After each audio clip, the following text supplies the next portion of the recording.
Hello, ladies and gentlemen. Welcome to another great day here at the closing argument. Today is Tuesday, the second day of the new month. Yes, the new month. That's September. For all the Leos out there, this is your month. As for me, September is usually considered the broke month in our house. As three of our kids are born in September. Great month, though. Today we have our special guests from the PAP, the babies of all the political parties in Liberia. The organizing chair of the PAP is here. We will delve into what it is that the PAP sees differently from the other 1,000 political parties. What's their vision? When I used to be with the United Way, we had a lot of organizations would come in with grant, beautifully written proposals for funding. And my job was to cut through the chase, go beyond the glossy papers, and ask the question. You say you need $50,000 or you need $1 million to do this project. How realistic is it that you're going to succeed? Has this been done somewhere else before? Is it considered best practice? So we are going to be going down the same route with the new political party. What is their philosophy? How is this new party different from the Unity Party, the ANC, the CDC, the CMC, the True We Party, the MDR, the ADP, you name it? So Mr. Ahmed Salif is going to be here to talk about his political party. What is it they intend to do? Do they have the capability to do what is it they want to do? Do they have the manpower or the people power or woman power to do what is it they want to do? Do we have a timeline? When are they going to be doing these things? Who's going to do them? How are they going to be done? And how are they going to measure success? We are going to be delving into these issues with Mr. Salif.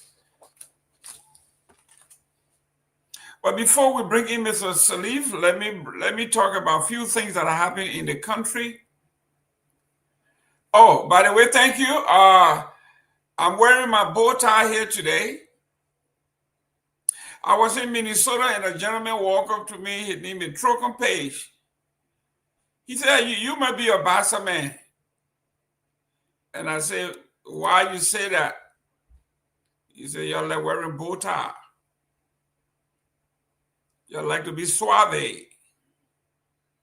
So to get back at Mr. Page, I'm going to wear a different bow tie for the rest of the week. Every day I'm going to wear a different bow tie to make him mad, to upset Mr. Trocom Page. So Trocom Page, wherever you are, tune in. I'm going to wear a different bow tie, and I'm going to dedicate this whole week to you for calling me a Bassa man. That being said, let's look at some of the headlines here. before we bring in our guest. He's in the studio. Right off the top, the former president, Ellen Johnson Sirleaf, said she regrets not doing more for Liberian youth after the Civil War. This is what the former president said. She regrets not doing more for the youth. She abandoned the youth, she says. I'll read just a little bit. This will be your teaser. We'll discuss it later on during the show or on another day. The former president, Ellen Johnson Sirleaf, Africa's first elected female head of state, says her biggest regret after leading her country out of 2 brutal civil wars is not doing enough to heal the wounds of the young people. And I'm going to leave it there. That is from the horse's mouth. The first female president that was elected to run our country. She is confessing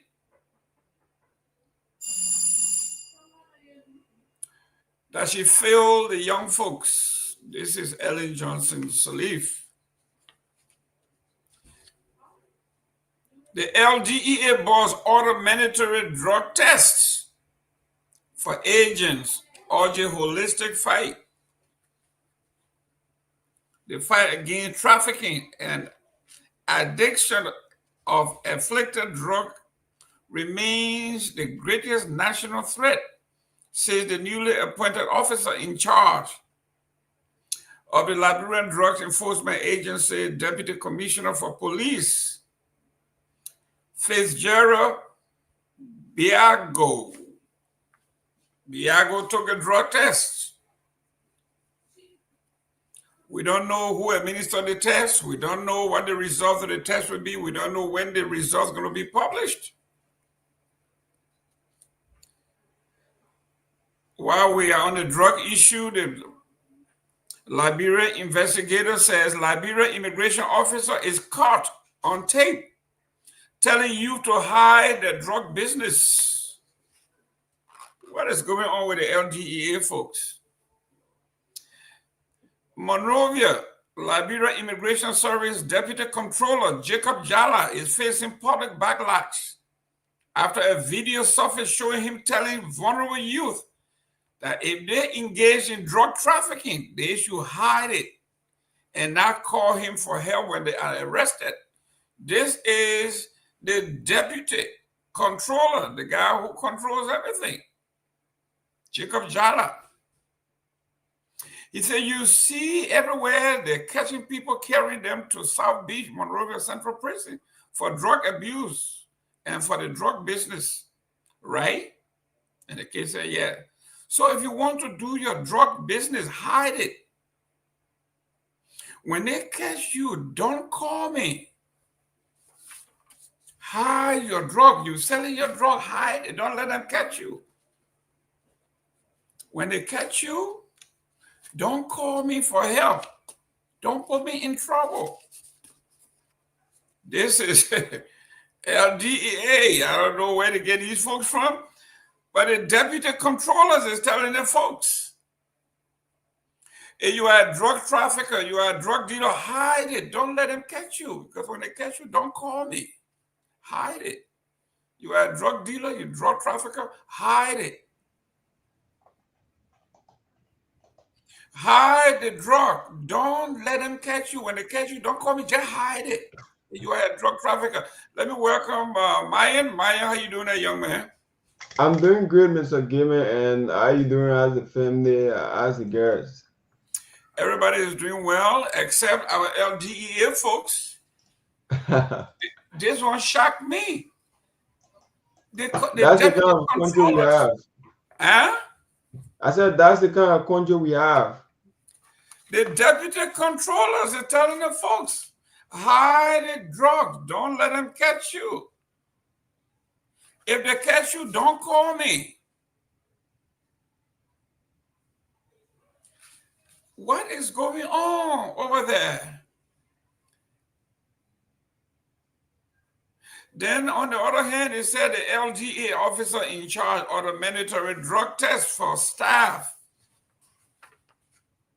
Liberia Interim Drug Enforcement Agency Chief Commissioner Fitzgerald has ordered a mandatory nationwide drug test for all LGA officers, vowing that those who lead the war on narcotics will themselves be beyond reproach. This is what he is saying. Who's going to do the drug test? And who's going to publish? How do we know whether he took the drug test? Whether it's for real? How do we know? Tomorrow, though, we are going to have the ANC Congressional Youth here. The ANC Youth Congress have told the government that government has lost its moral compass. ANC Youth Congress says the Alternative National Youth Congress has released a scathing third State of the Youth report accusing President Joseph Yuma-Waka government of betraying the Liberian people and failing to address the pressing national issues. That's tomorrow. The ANC folks, the young folks are going to be here. On the good side, 50 business development services provide entrepreneur support organizations, receive capacity building on an Accelerator 360 program to boost small and medium enterprise business across Liberia. So, before we bring in our guest, Mr. Myean, what is going on the ground? What is it that we need to talk about real briefly before our guests come in?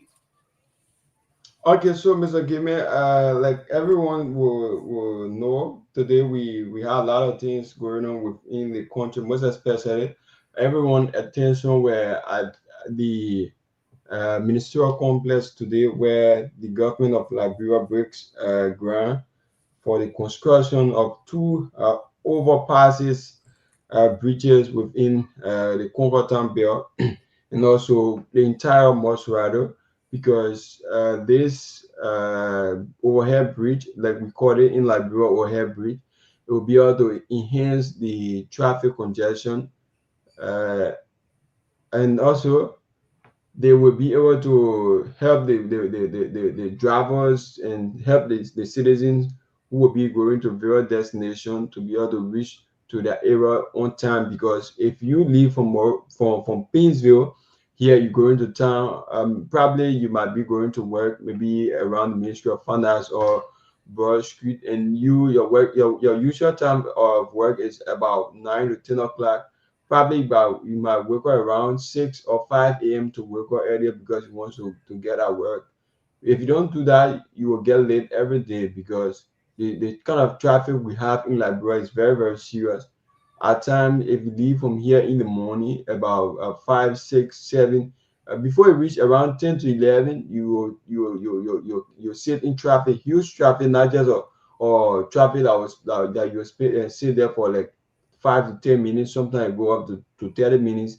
Most especially the place that we usually experience traffic is around the Bamuma area, and that way also you experience traffic after the Zone 3 depot around the Converton Belt. And also if you pass the farm for the belt around that terrain, you'll be able to experience another traffic there. So a lot of area along that way, if you go into town, you'll be able to experience traffic. So if according to the operation person from the Ministry of or Public Work, if this road is built to if this road is constructed and done, it will be able to help Liberians, it will be able to help people, because if you leaving from Painesville and you are heading towards the Boulevard area, if you are not stopping along that route, you can use the overhead bridge to be able to reach that route quickly. But if you are stopping along that from Painesville to that the Boulevard belt, you'll be able to use the honor lane, where you'll be able to stop along the way. But as long as you are using that overhead bridge, you'll not be able to stop in between there, because they will only allow you to use that route if you are stopping from Pinsville to that of Boulevard Junction. That's the only time. So a lot of things went on.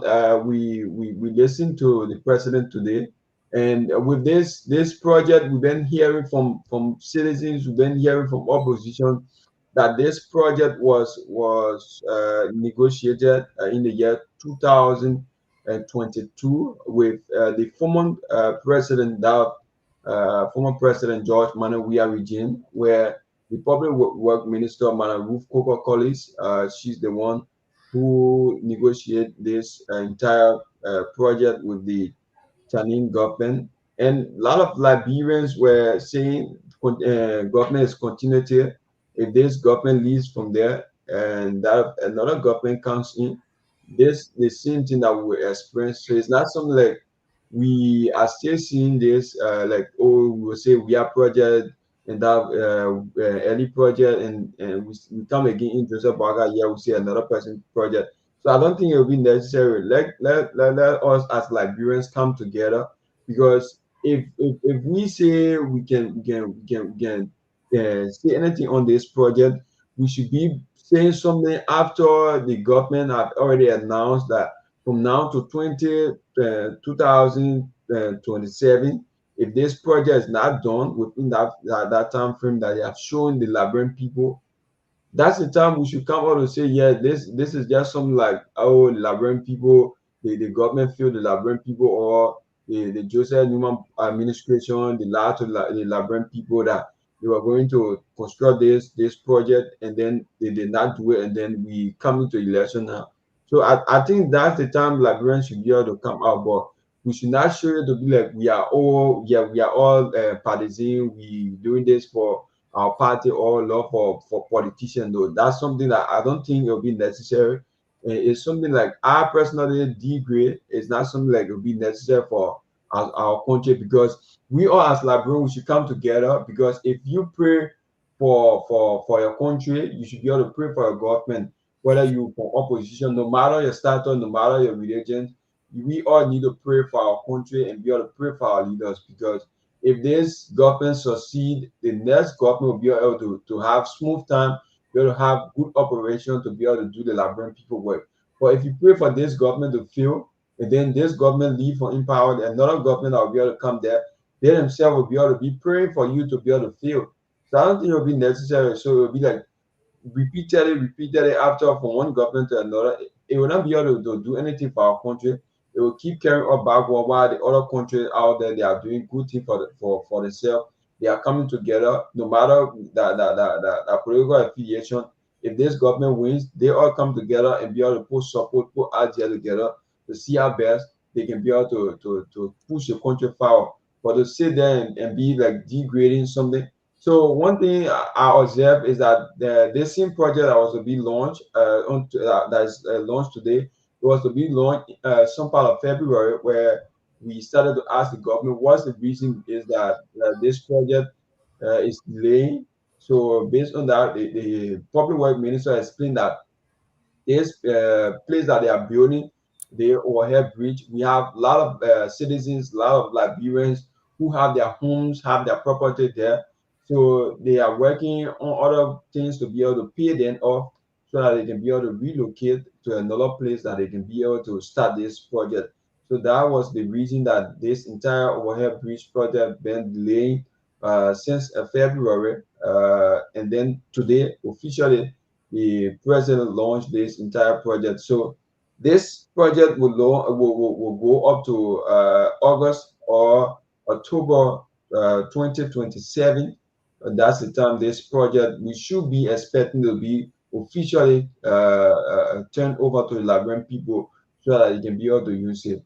So we also saw today at that same program, we also saw today from the former senator of Nima County, daughter Prince Johnson, his daughter Queen Johnson. She made a huge allegation against the MCC boss of corruption and all of misconduct within the MCC.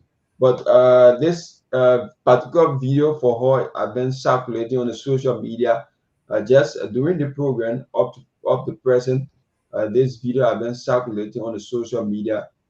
That's all Liberians, opposition, both opposition unit and ruling party. They are viewing this entire video, what she's saying. And according to her, she made a serious allegation against him. So we would like to just pass through it, and then maybe probably if the Liberian people will be waiting to listen to her voice, to listen to what she said and some of the allegations that were made by herself towards the MCC boss.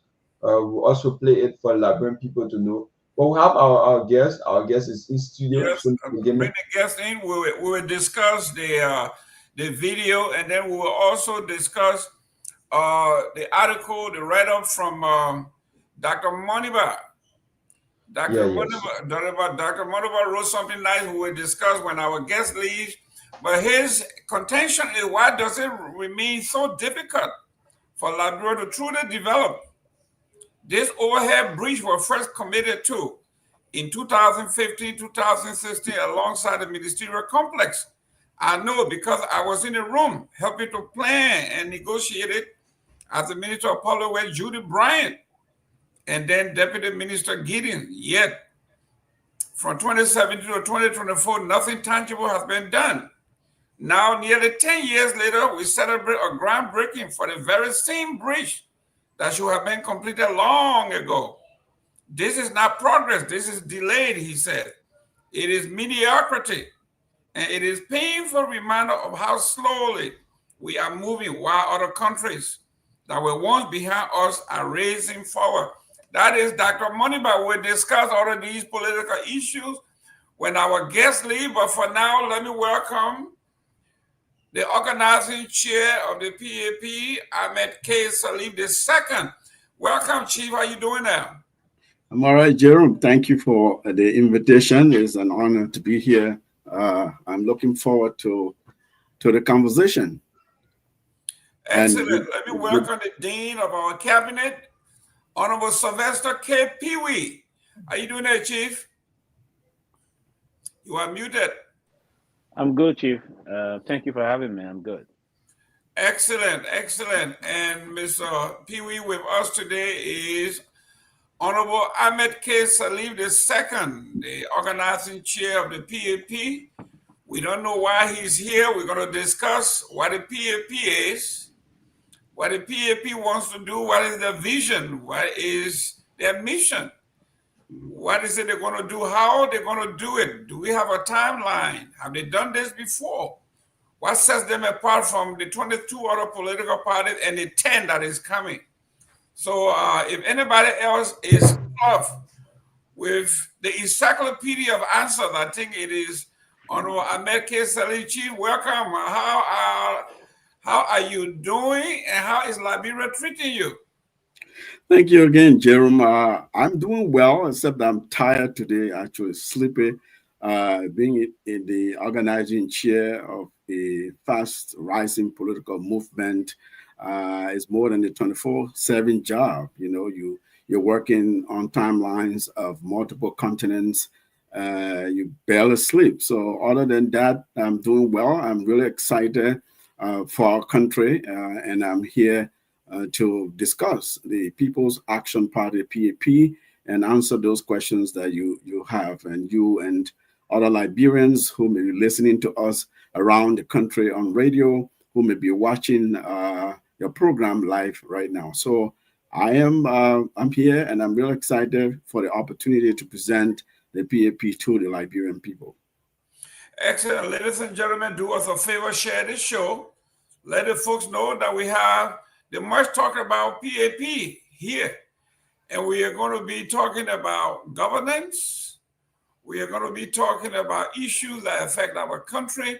I want to welcome 96.1 Truth FM, 107.9 Hot FM, and Care Radio.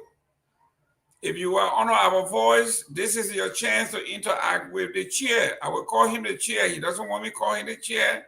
He says he's the organizing chair, but the organizing chair sits in a chair to organize, so I will call him the chair for now. Thank you very much for coming, guys. Share the show, put your comments in the section. If you have questions, we are going to open the line for you to call in and ask questions. And he is, like I told you, well versed, knows his stuff, and nothing gets under his skin. First of all, Mr. Ahmed Salif, please tell us who is Ahmed K. Salif II.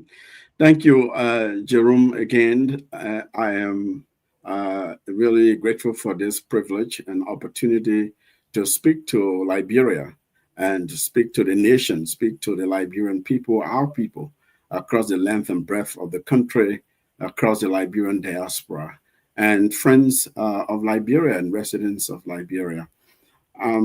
So I always say that this is the hardest part of any interview that I do, to talk about oneself. It's a segment that I dread, but it's necessary because the task that I have been called to lead is an awesome obligation and responsibility. And so people have the right to know who I am, where I come from, what makes me tick, and so I'm happy to answer specific questions as to my identity and who I am. But I first and foremost, to speak directly to your question, see myself as a Liberian, as a son of Liberia, a Liberianist, someone who focuses on the progress of Liberia, someone who believes in his country, who believes that Liberia can make progress, can be better than what it is today, and has the wherewithal to make it happen like this. I am a son of Western Liberia, and not just by rhetoric, by birth and by family and by lived experience. A little bit of Grand Kehleboe County, Matana side of things. My mother's people, the Nyenwolo from Mokboma. If you're listening to me, shout out to you. The Kehleboes of Garguah district. My Matana grandmother was from Bonzwan in Grand Kehleboe. And I was born in Tottenham Borough in Bum Hills. My parents lived and settled there and did business there, I'm the child of the 70s and grew up the 80s. But not only that, our traditional home, my father's traditional home, is a historic town near Bopolu City called Medina, where my great-grandfather, Philibbean, opened and established that town. It's a very historic town. If you know anything about Liberian Mandingo history, it originates from Medina and Bopolu. And on the Swine Maka side of things, our people, they certainly are from the original root is Medina, but we also have another ancestral town where I spent some of my formative years called Mecca. The Swine Mecca, the Mecca in the Swine Mecca side of things. I spent time there, began my early education there. Actually, I went to school late, maybe my early teens, late pre-teens years. Spent a lot of time on the farm in Kehleboe with grandmother and uncles and cousins over there, and then spent time on my parents' farm. We have a farm in a place called Gongbeah district in Bapolu County. It's called Zala Yema. It's a sudden hill that's called Zala Yema. This sudden tree in the forest that people call Zala. And so we're on the hill. The farm is there. My siblings are running there. It's not fully developed as we would like, but we've reopened it since the war ended, and folks are there. We have some of the forested land still in that part of the country, and we're proud of that. We're going to develop that farm. But in terms of maybe growing up, education, I ended up in Logan Town with my maternal uncle. He's passed now, who sent me to public school, first Boswan Junior High School. And then the war hit. Then I moved to Sierra Leone as a refugee, where I attended several schools, graduating from the Peninsula Secondary School near our refugee camp, 20 or 30 miles outside of Freetown. Began early, University of Frobe College. Then their own civil war hit, got displaced, went to another refugee camp, Burumbura camp in Ghana. Spent some time there, tried to get an education. We were chasing education, trying to improve ourselves. Having seen how the conflict was ravaging our country, and how others, humanitarians, total strangers coming to our refugee camps, helping us, to survive, whether it's emergency food assistance, shelters, and things like that. So early on, I made a commitment that if I was lucky and got an education, I would do something to give back to humanity, particularly to my country. And that is the principle that's guided my education, my career. Everything I studied in school is always about trying to give back. So from a refugee kid to a scholar to a doctoral candidate, soon to be, completing that program at the University of Minnesota, having studied University of Hamlin University in St. Paul, Minnesota. Anyone who knows Hamlin, it's called the Harvard of the Midwest. It's a small liberal arts university where the elites around here send their kids to school. A refugee kid, I ended up there not because I was, I have money or anything, but just by sheer luck. And I was grateful for that.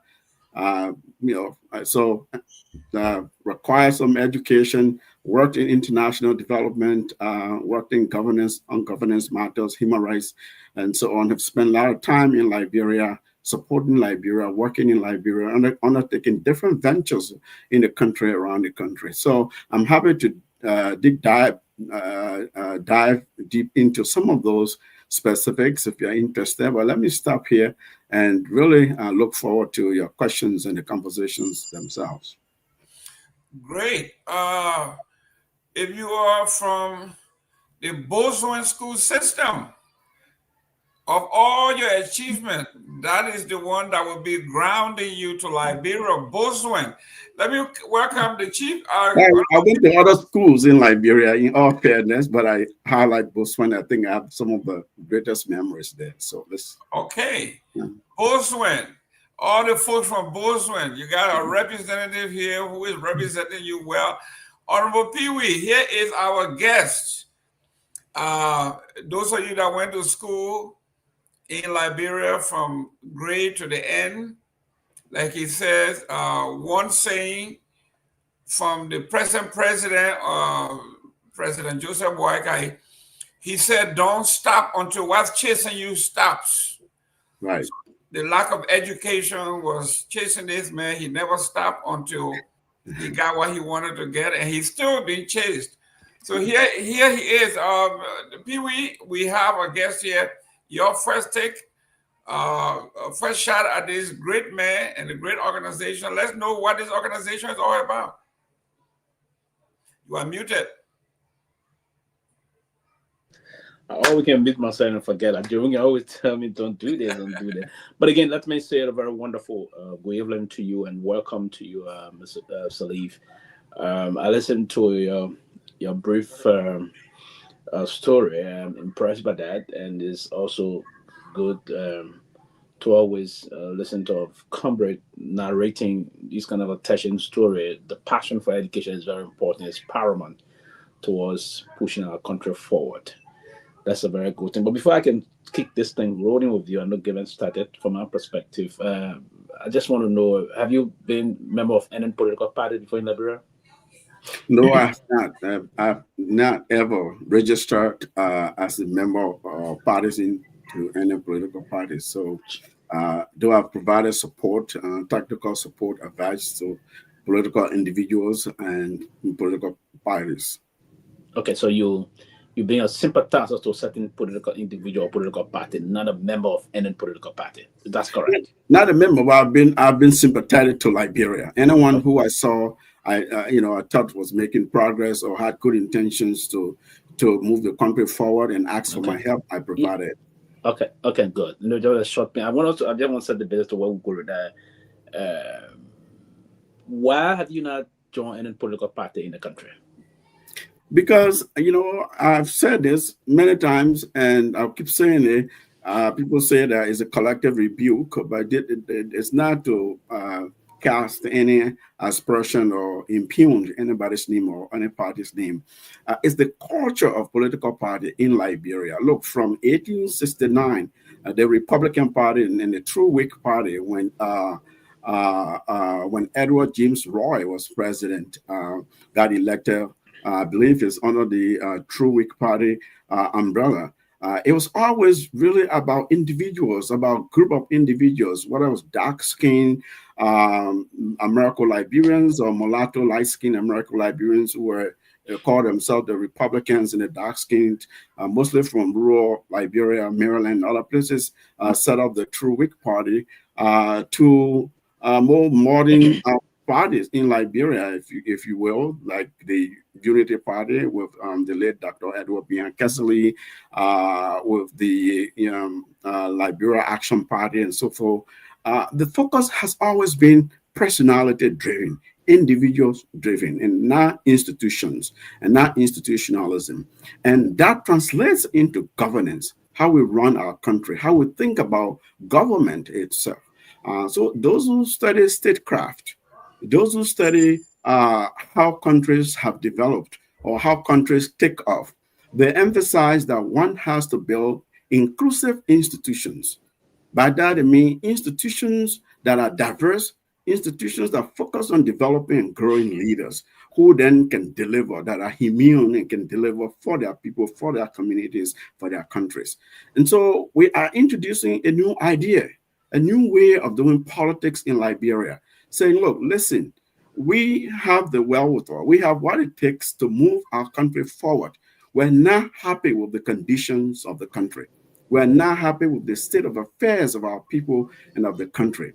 And the way politics is currently done, people seem to be very reticent, reluctant, or complacent, and sort of comfortable with where they are. You get some kind of government appointment, you have a big title, maybe you have a nice air-conditioned vehicle, you build a big house. If you're a corrupt person, you steal public funds, you mortgage your country's future, you compromise your country's progress at the expense of the future of the country. Look, according to the World Bank, 60% of the population of Liberia is under the age of 15. That is a youthful population. And the same World Bank report, you can look it up, 2024, 2025, talks about how the country still is ravaged by abject poverty, how the country's, the state itself lacks state capability. And the Human Development Index of the World Bank says that Liberia is at 177th out of 193 countries. It means that on all human development measure, we are behind. What is food security? What is human development? What is capacity in terms of how well your people are doing? How trained are your people? How educated are your people? How can they technically engage in agriculture, engage, provide electricity, run the public institutions and the private sector? They're saying that we are 77th and we are one of the poorest countries in the world. And no World Bank, you don't have to wait for a multilateral institution to tell you that. My point here is that we are in a bad place. How do we extricate ourselves? How do we pull ourselves out of this difficult situation? It's not politics about individuals. It's by building a political party that suggests and brings about actions that will drive the country in a direction which is not based on any one individual. It's not about any one individual. So the PAP, our ideology, I'm happy to talk more about it, but just on the sort of surface of it, we want to introduce new culture, a culture of institutionalism in our politics rather than individualism. Okay, so that's why I was just trying to take you back a little bit, get that brief issue from you now, bring back to the PAP. What differently? Because that's why I said, did you join a political party before you said no? And why you didn't want, you narrated this point just now. What right. differently is the PAP engaging that capture your attention to now deciding to say, I'm going to be part of this political institution? You talk about, and we all been arguing about this, we talked about building strong institutions. And one of the favorite statement I ever heard from former President Barack Obama is Africa don't need strong men. They need stronger institutions. But that the continent will move forward. What differently is the PAP engaged with that is pushing Mr. Ahmed Salif to come and be part of this issue? What differently have you seen? Because we have a lot of we have different kind of political party. The proliferation of political institutions are all over in the country. Got it. What differently? Thank you. Now captivating your attention. Thank you for that question. Look, I didn't join the PAP. I'm the organizing chair. I'm not an acting chair. It's different under the law. The Election Commission guidelines requires a group of people who desire to form a political party must first establish what's called the organizing committee. That's 15 correct. individuals, each from each of the counties around the country. And then they appoint a chair, an organizing chair. It means that I am the chief architect of the PAP. I am the chief builder, if you will, of the PAP. So no one just chose me and said, okay, we'll appoint you today after we've established the party. First of all, it's a proposed party. We are in advanced stages of You said you are the chief architect of it? Yes, now because going I'm back chief, now to this listen individualism now. Again that you just spoke No, it was listen. You are the chief architect of one of the chief architects. So is it Sylvester, allow me. I'm allowing you. I just want you to clarify that point. Okay, thank you. That's not the same at all. You're conflating two things into one. That's not the individualism culture that we're breaking away from. I'm telling you what the law says. You have to have an organizing committee, appoint an organizing chair. And that organizing chair is the agent of record who is responsible to respond to the Election Commission's questions and inquiries and communicate all correspondences and things like that. The law says you must have that person, and that person happens to have been me, who was asked to lead this work. Chief architect, because it means that you are leading the charge to build the institution. So it's not about Ahmed Salif, it's not about any one individual. If you come in our chat room or any of our gatherings, this is one thing that we enforce, and you'll hear more about it through this interview tonight. So, Chief Architect, because there are things that ought to be in place under the law of our country, whether it's the Constitution or the guidelines governing establishing political party or independent candidates, right? There are specific things you must do in order to be certificated, to be recognized legally as a political party in the republic. And the commission recognizes one person who is the chair, who goes back and works with the organizing committee. So I'm that person. That's why I'm here talking to you. Real quick before I go back to Jerome, I think I didn't answer the question, what makes the PAP different? He got me sidetracked by this individualism versus institutional. Okay, yes, go ahead. Quickly. Look, the PAP, our central ideology is we call ourselves social democrats, social democratic ideology, the Liberian way. I can explain that. It means that we are people-centered party. We care about people. We take actions that address the immediate needs of our people, at the same time planning for the future. We'll say we're social democratic, pragmatic, action-oriented, yet free market economic party. That means, well, okay, so what are the social policy issues that are impacting our people? Is it public house, lack of public housing? Is it food insecurity? Is it health issues? What are those vulnerabilities that are impacting the conditions of the people in the immediate terms, right? Our party believes that you address those things, the so-called bread and butter issues, while you're taking pragmatic actions to develop the country, to advance the country, right? And you do so not by engaging necessarily in, going around asking for aid, asking for other people to give you money. It's by looking internally. That's where the free market economic thing comes in. You access markets, you invite private corporations, engage with folks who will come and want to do business with you, use the country's resources to better its citizens. That's what our party is focused on. Great. Let me go through. So, have you received any letter from the NEC or the organ of the government authorizing you now as an official party? No, we haven't reached that. The way it works is, Jerome, it's a very complicated process, actually, long process to establish a political party. Any group that goes through that and emerges on the other side, you ought to give them respect. The commission is very thorough. They make you to go through a series of processes. So we are now, just today, actually, we submitted our final filing to the commission in response to a list of requirements that would then lead them to issue us a letter to say, we want to come to inspect your party headquarters in the capital city. And they have specific requirements for how the headquarters should look like, how many offices, how many conference rooms, what capacity of the courtyard, the environment, how safe it is, all of those things, how many bathrooms and things like that, what percentage of women you have, you in your preliminary list and so forth. So that's the stage now. The filing we did today, we're hoping we will receive a letter that says, all right, we're about to inspect your headquarters.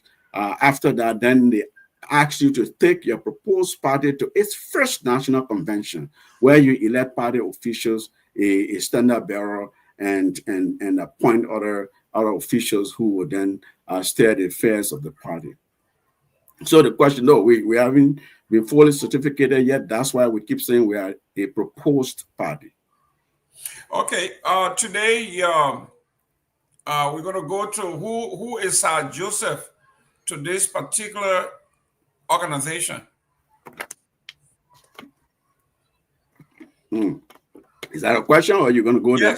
Yes. Okay.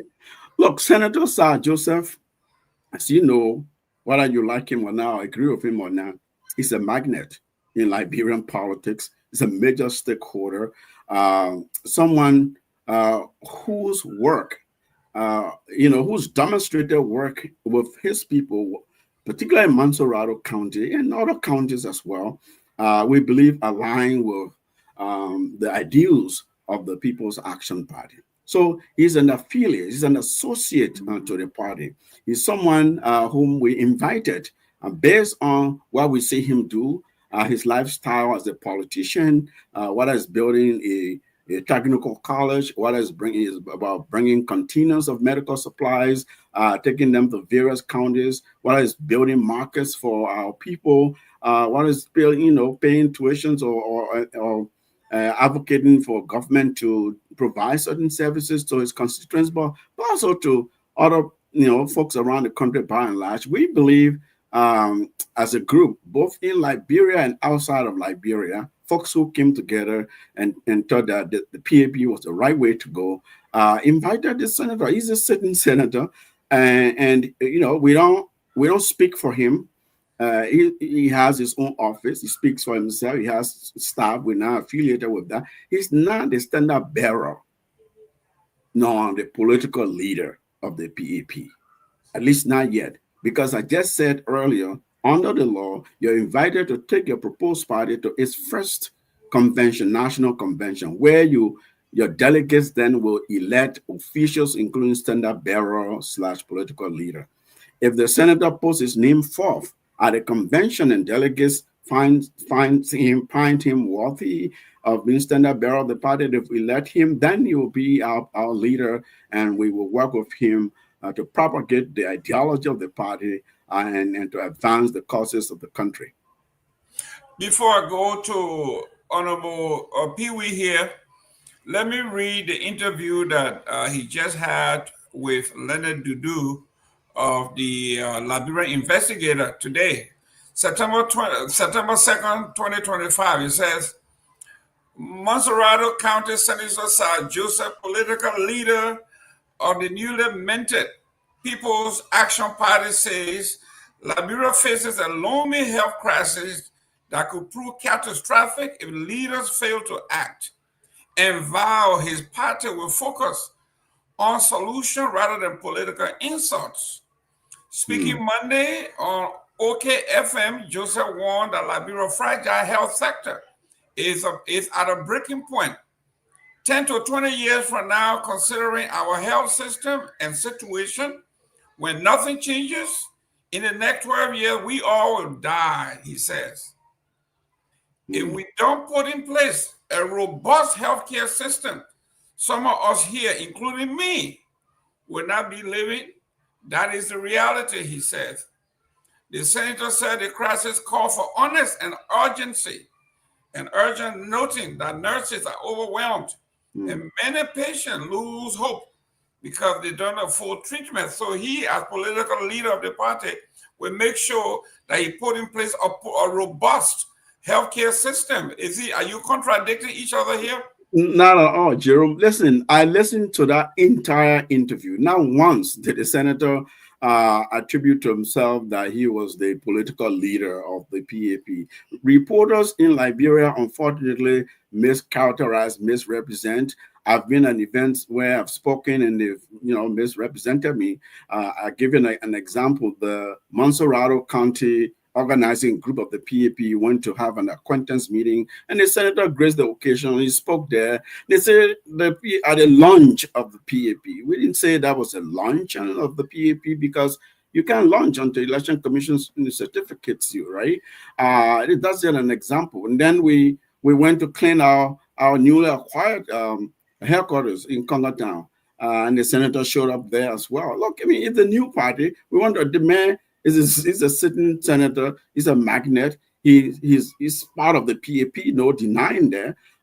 He shows up, and people were very excited. So that entire interview, he did discuss the beliefs and the ideologies and political philosophy of the PAP. I listened to that, and so some of the quotes you attributed to him were accurate.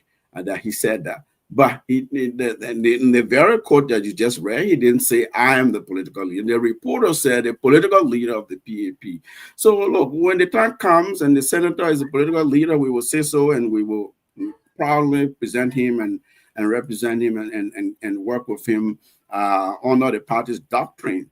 Because, you see, Jerome, there are a lot of people who are attracted to the PAP. Let me tell you now, whether in the legislature, in current government, other parties, people are resigning from their parties and they're trooping to the PAP. PAP is a rising political movement. It's a grassroots, people-oriented party that has the political philosophy that listen institution over individuals, service over status, results over rhetoric. We're saying the people, not power. We're serious about that. We want to build together. We want to prosper together. So these are now sound bites or rhetorics. I mean, I have to speak to these things. I have to go around the country and appear on platforms like yours, on radio stations at home and so on, and encourage people to join the party and explain what the party is to the Liberian people in the village they're out there.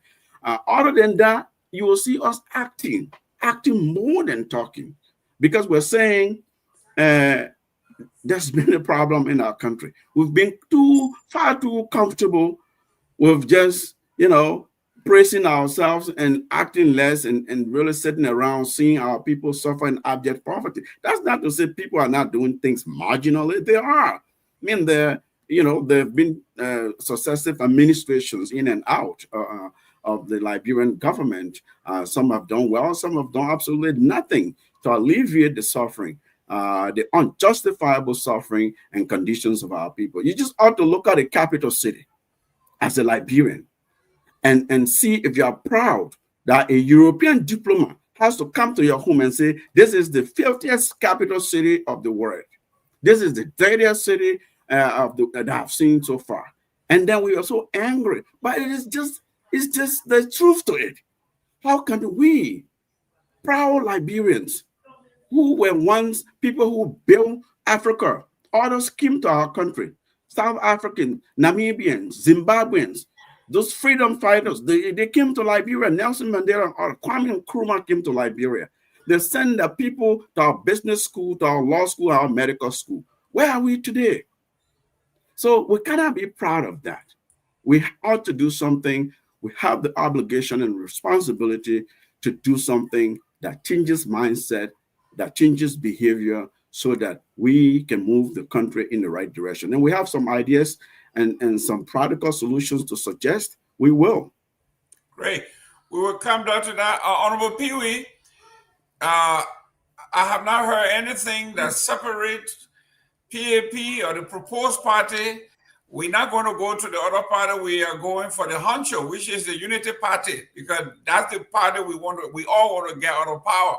I have not heard anything that separates PAP That's not fair, Jerome. That's not a fair characterization. I've told you existing political parties and their cultures have been about individuals, and the evidence is there. I understand. It's not unnecessarily saying. I'm saying we're here to act.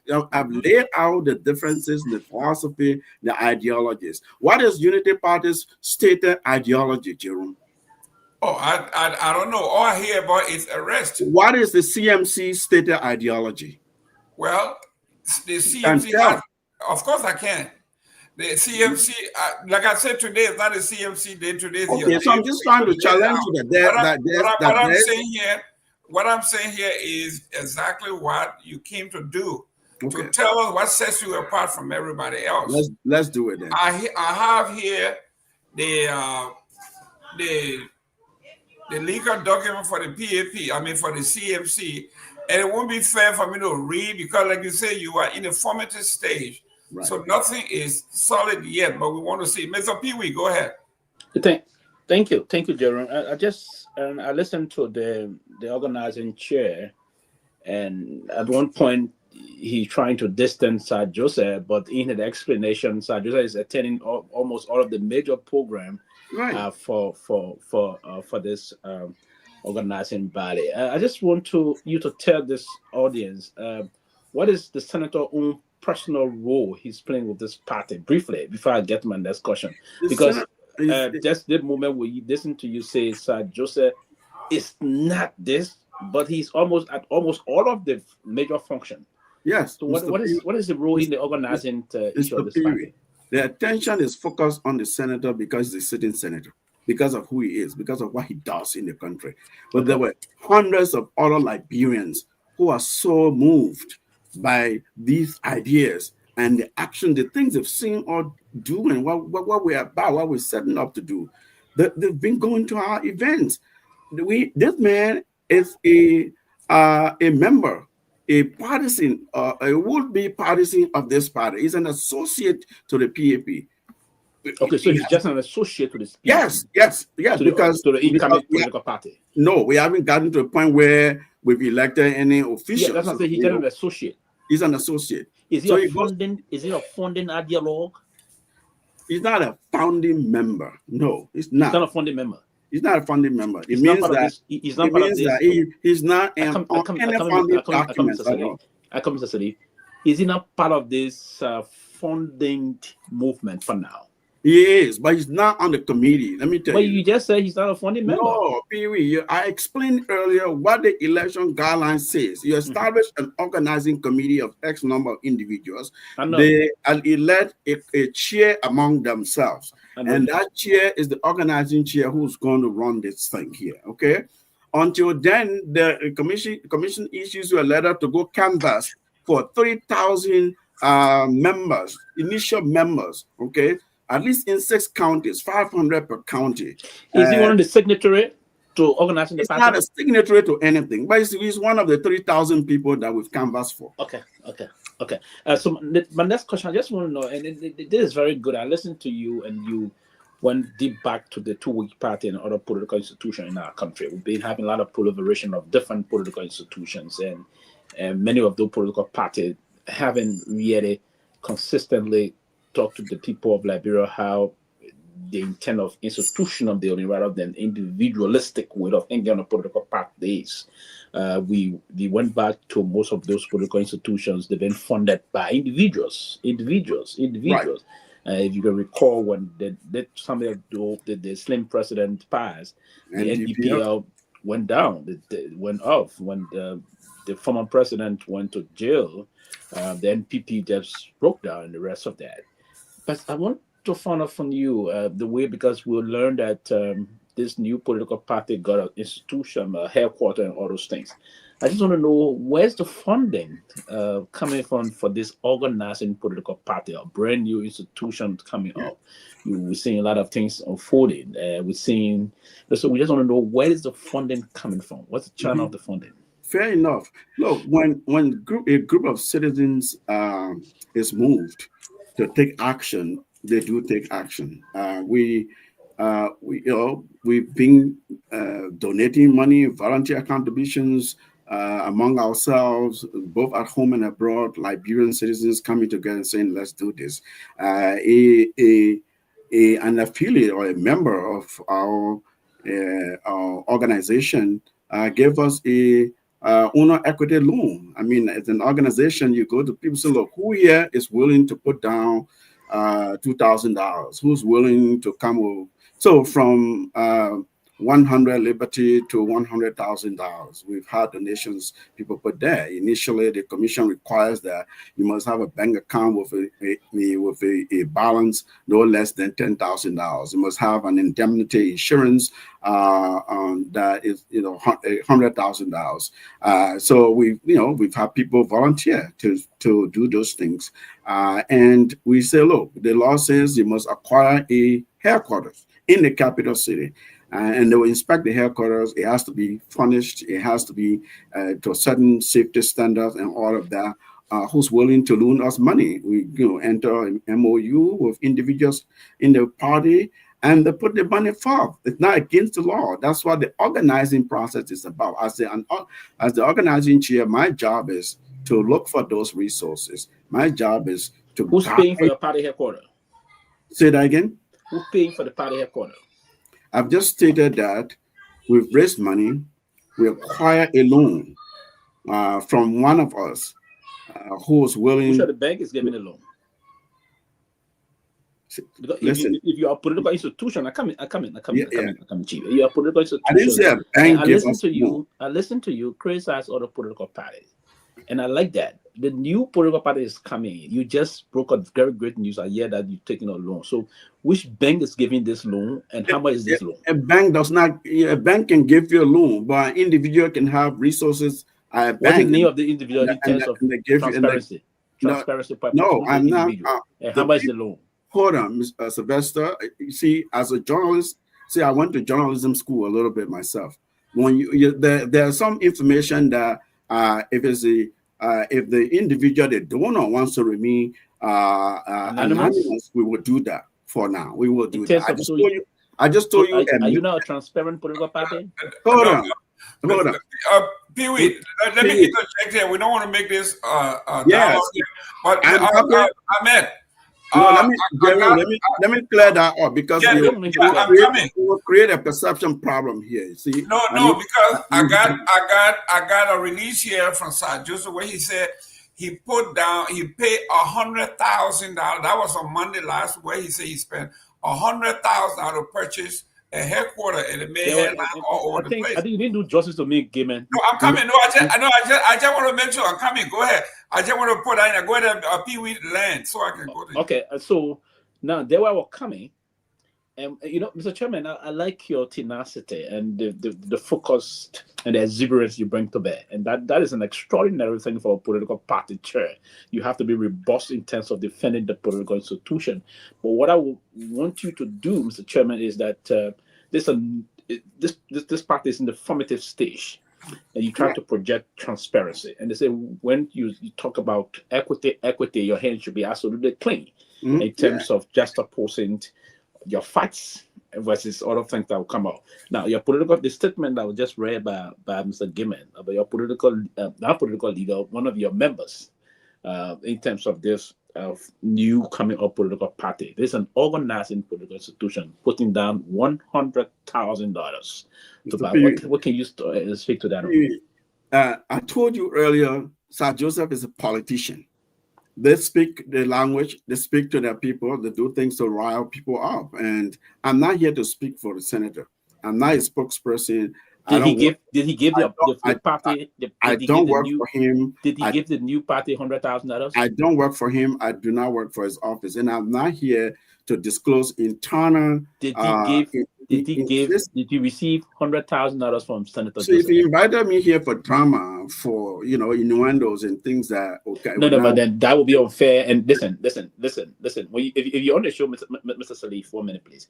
If you're on the show, we got the right to ask you questions. You got the right to ask. I have the right to answer. I have the right to answer. It is not drama. It's something about reality. It was a statement made by one of the funding. You say he's not a funding member, but he's a member, affiliate member. I haven't heard him. Listen, in all fairness, I've not heard. Did you receive $100,000 from him?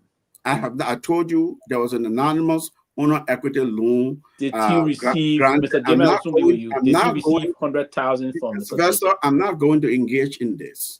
See, I'm not going to engage in hypotheticals or innuendos. No, but that's not. Okay. No, listen. When I speak, I mean, you ask the questions. Allow your guests to ask the question. Otherwise, it's unfair. It's unfair to invite me here to try to think that you want to ambush me and make it No, a point. That is unfair. No, Mr. Saliba, I don't think anybody is going to ambush you. The No, reason but it's not fair. He throws these things out, Jerome. I want to address them. He won't let me address them. He's speaking, he's cherry picking and then trying to make a point, a series of political points on me, and I'm not going to allow that. Listen. I will tell you the process. There's some of these things are protected by legal regulations and so on. So I'm not trying to be. What in political will be protected by legal thing? Listen, Mr. Chairman, if you don't want to answer our question, but don't come and blatantly misinform us. There's nothing. I'm not misinforming you. I'm not misinforming you. So an individual said they donated this to the proposed party, and then you want me to defend that. I have not heard that statement. I do not have that release. I can't speak to that. I'm not a spokesperson for the Senate. But you, the organizing chairman. Yes, but I've told you how the resources are acquired. The institution. You are the chief spokesperson of the institution. I am, and that's exactly what I'm doing. And you got all necessary information are coming to the party as a funding chairman of the party. Did he receive 100,000 from Senator Joseph? So you didn't receive 100,000 from Senator Joseph. Senator Joseph speaks for himself. What I stated here is what has happened in terms of we receiving donations and contributions from our members who are very moved by our message and the ideology of the party, things we would like to do. Some of them did so, asking us not to put their names on paper or go announce their names on radio. I will respect that. If someone told you they gave 100,000, $20 to the party, it's their personal privilege to do so. I cannot come here to dispute that or try to defend that. I can't do that. I'm not a spokesperson for the senator's office. Ahmed, as I'm affiliate of the Republican Party here, and our local chapter, every dime that is reported, that is donated, has to become public notice. We have to report that to the state. If somebody is giving you $100,000 as a gift, what is the legal limit for contribution in the Republic of Liberia? Jerome, the party that is reporting public, making the financial records public, this is a registered traditional political party in the land. The PAP will be like that. When our records will be open, our books, we have a website that we're developing, which will go live very soon as we get a go ahead to go to our convention. You will see. At that point, we're authorized to speak as a party which is registered, because once you have the clearance to go to convention, that's a green light that you're now about to be fully certificated as a political party. We intend to be very transparent, very open, and open books, open hands, open minds. However, this is a proposed party, an organizing process. We're not even out the door yet. We're encouraging people to donate, to come and help, give their time, give in-kind contributions. And then you want me to begin to tell you, oh, this person said this, that person said this, and that is not fair to me after having told you the process by which we're acquiring resources to do our work, our organizing work. Mr. Gayman, if I can have, please. Go ahead. I'm not like Mr. Salif. I respect you a lot. Trust me, you're a comrade that I do respect sufficiently. My respect for you is very great. The intent is not to force you, to push you, or to push you to do this. The intent is, when you come in as a chairman of a party, I may have the way to push towards the party, and I'll listen to you and something. So the question I'm trying to push to you basically is not about me, or it's about those potential will-be partisans, right? That will listen to you, the chairman, listen to your message, listen to the issue of transparency that you bring to bear, all those things. They will be pleased, they will be moved to come and choke into the party, as you said. So the intent is not to honor somebody saying to no. The intent is not to. I'm asking these hard questions so that you you be prepared to meet other more challenging debate that will come ahead of you. The reason is that, as a very short and important question from the beginning, did you join a party before? No. What different is the party doing? Why you haven't done that before? You explain it from the 2 week party days because of corruption, and I agree with you. Because of individualism instead of institutionalism, and I agree with you. Now, if you would come and say to us that Mr. Joseph is not the Senator Joseph is a very powerful name in Liberian politics and in Maserati. I do agree and subscribe. I respect him a lot. I got a lot of respect. My respect for him is not going to evaporate soon because it's huge. But if he stated that he gave you 100,000 from the release, Jerome just read out. And I do not have that release. Or you seem to want to something. You spoke about equity. And you don't want to come and talk about this accountability. It's the same thing now about individualism or institutionalism. It's not the same. You are competing. If you don't want to tell the partisans how much money you're raising, no, who are those? I agree. You don't have to call the people if you don't want to need to call themselves. But how much money do you have now? How much have you raised? And it's going to be part of your report. I can speak to that. I can speak to how much money we've raised. Did you receive? Okay, you don't have to call the name. How we raised 100,000 for any Liberian citizen? Yes. I told you we took an owner equity loan. I said we took a loan. I didn't say from a bank. You asked me from which bank. So you're conflicting different things. Was it 100,000 a loan or some money donated by an individual? It's understood to be a loan. Okay, let me welcome Mr. Kehleboe Gongloe. Mr. Gongloe, welcome to the show. I'm sorry you were in the back. We've been so busy, I didn't even look at my phone. Go ahead. You guys kept me in the back for 20 minutes. Yeah, the PAP people don't want you here. The PAP people kept you in the back. I accused some judge of trying to deprive me from digging deep into PAP. Oh, man. We can handle your Kehleboe. Ahmed is ready. Go ahead with your question, Chief. Well, Ahmed, how you doing? I'm doing well. Thank you, Kehleboe, my friend. It's good to see you again. Face up again. It's always a pleasure to be with you on the same platform. I followed the exchange between you and my dear brother Pewee. It's kind of interesting. But I got to say this just from the get-go. I think Pewee line of questioning, probing you, is based on your narrative.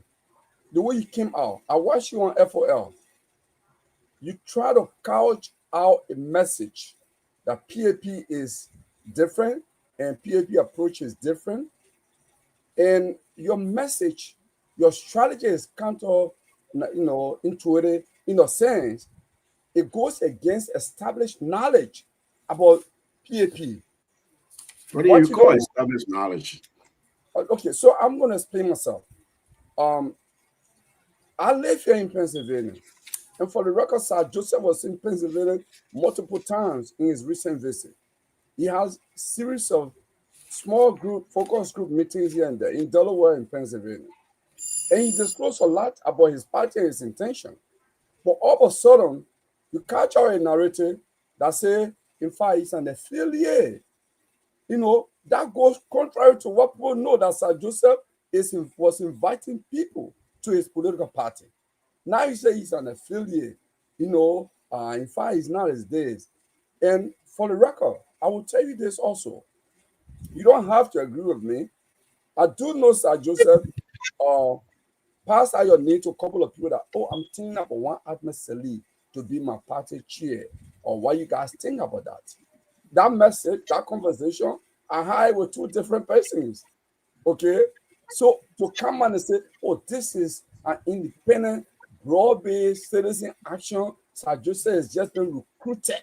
Because that is what you actually said on FOL. And that's what I just repeated here as well. Sir Joseph.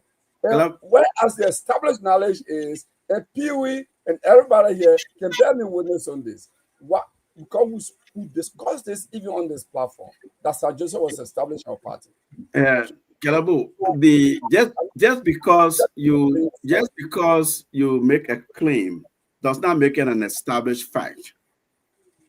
Just so you know, if you say hold on. Let me respond to it. You guys, I like this, right? That you're feisty, you're pushing. I'm in a hot scene. That's why I'm here. I'm ready for it. Just because you make a claim that a Liberian citizen said XYZ to another Liberian citizen or to a group of Liberians, doesn't obligate me to respond to you when I'm not privy to that information and when it's not the case institutionally. I'm telling you that this party, look, the senator is a strong leader, no denying. He's a visionary individual who has done great things for his country. I don't speak for him, but I've seen some of his work. We believe along with what we want to do at the PAP, and so he is in the party. I did not deny that. But to say, oh, he passed your name to this person, he said he would do this, he will not. This man is a politician. I can't control his narrative.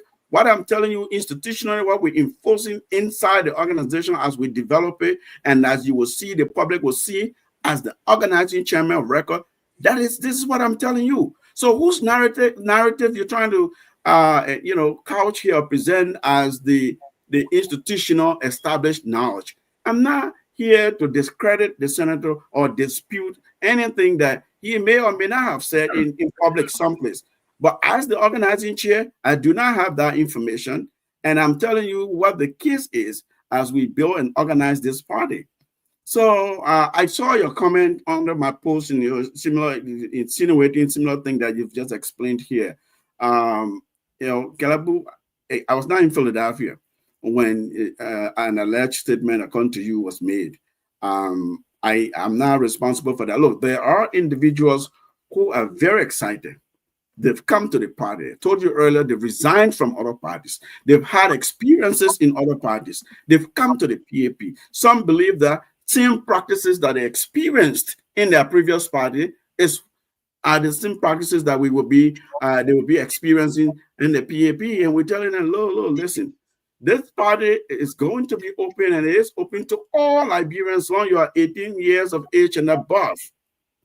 Men and women, young and old, of that legal age across the length and breadth of Liberia and the Liberian diaspora. You're welcome to the party. But in this house, in the PAP house, it is a party that's disciplined and is going to enforce its dogma, its ideology of pragmatism, of social democracy, of all the principles that's governing this party. So people come, so this is how we do in this other party, this is how we do it, but it's not that party. So those behaviors, those kinds of things have been what have held the country back. And we're saying we're presenting the PAP as a new idea, a new vision for the country. And so if you can understand my task, I'm reining people in. We're educating people about what this party means, what it wants to do with Liberia and for Liberia. And so people have to disabuse themselves of certain mindset in the first place, certain practices in the first place, in order to acclimate into the PAP doctrine and dogma and ideology. It will take time. Politicians will make statements, they will do what they will do. But my job is to help build an institution that's inclusive, that's strong, that's principled, and ready to work. More work than talking. Okay, I got you. Mr. Gayman, I will just have one more question. When you're responding to Pewee, there's something you said which I want to challenge. That an individual, not a bank, was given equity loan. Did you already say that? Well, listen, Kehleboe, you are a statistician, right? Don't people have the right to have resources, significant resources? Right, but now. So if you are banked with a particular bank, or you have access to resources, and you write a check or you make a pledge, does it have to be the bank as an institution granting loan is a separate process than Ahmed Salih writing a check for $100,000? That's why I clarify with Pewee. As equity loan. Yes, it's for you, the accounting business people. I didn't study business, but I was told it's called owner equity loan. It means if one member of an organization decides to to loan the organization a certain amount of money for a specific period of time. They're investing equity in that organization financially. That's what happened. And that's legal. But my actual question is, I don't know whether it's a launch or an unveiling of the PAP. There were several raised about a Chinese looking, an Asian looking person, maybe a Chinese or Korean or whatever, present and sitting very close to Sir Joseph. Do you care to comment on how that person got invited to that event? Kehleboe, I wasn't at that event physically, but I'm accountable for things that happen at PAP events, at PAP related events, because the people report to me as the organizing chair, and I hear the organizing committee. So we meet in committee and discuss and try to problem solve, try to course correct, and try to educate people. People are coming, they're learning, they're in this new space.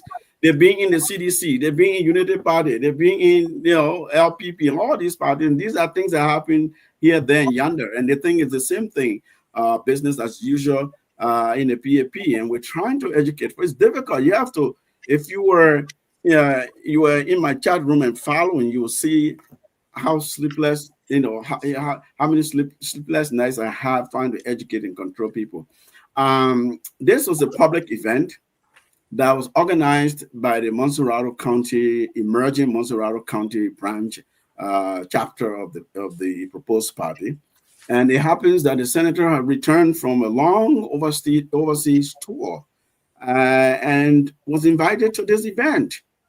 I don't know. I mean, I don't know this guest, but I can only go by public statements and sort of measures that we try to put in place to course correct after action.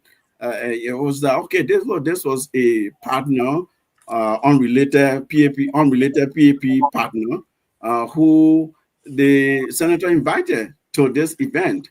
Now, I wasn't there physically, and the clip that I saw, and there were other conversations that I can't diverge here now because those were private party-related conversations. That this individual was unrelated to the party.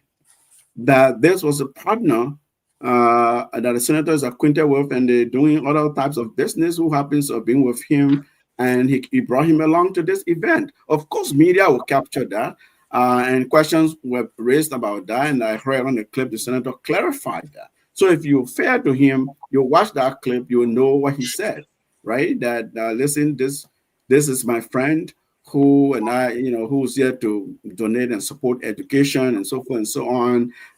We're here to have a different meeting, but I invited him here. Now, people may have. I the one who give the equity loan. Oh no! A Liberian citizen, you have to be under the law of public of campaign and political finance, political party finance. Let me welcome Mr. Oh no, Kehleboe. Oh no, Kehleboe. That's a wild sort of innuendo and sort of hypothetical mindset. He was not. It wouldn't have been an equity loan because he has no equity in PAP. Let me welcome Honorable Victor Nagbe. You've been following the show. Welcome to the show. Any question for the organizing chair? My question to him real quick while you come on, he has to tell us, he just admitted that Sir Joseph is a member of the party, but earlier he said there is no party. So why he figured out, go ahead, any question? What do you mean no party? I said it's a proposed party. Yeah, but you say he's a member of the party. How can he be a member of a party that is not? The Election Commission gives you approval to canvass for 3,000, preliminarily 3,000 members, at least from 500 from each county, at least from 6 counties. That's what we've done. That's what we've done. So are you now officially a member of the PAP? In that respect, under the Election Commission guidelines, yes, I am a preliminary. So we all would be members until the party is certificated. Ahmed, Mr. Salif, you said that you got the leverage of organizing by canvassing at least up to 3,000 members. Correct. And if you are an original member of that 3,000, don't that make you a member of the party? I am a member of the party. Yes. Thank you, Mr. Victor Nagbe. Hey, it is good to be back with you guys. I'm sorry I wasn't with you yesterday, but Labor Day, I was out with my wife, and thanks to Miss Goa Grace and my husband. Mr. Nagbe, for what I saw, you were not doing nothing but labor. They had nothing to do with labor over there. Don't mind me. For hosting us, I was enjoying myself, and then American sit down here giving a hard time. But they think they can give me a hard time, but I keep ready for them. Yeah, We're not giving you hard time, Chief. No, I understand that. It's all good. They're good. Yeah, I promised Bash and Grace I was going to put in a word. Let me thank them very much. They were great shows in hosting us. But welcome to the show, Mr. Shirley. It's good to have you. Thank you, Victor. Yes, I know we also freelance on Focus on Liberia, and I have a great deal of respect for what you bring to the table. And I believe, the PAP, I think once you guys are certificated, I believe, you're going to sail to greater heights.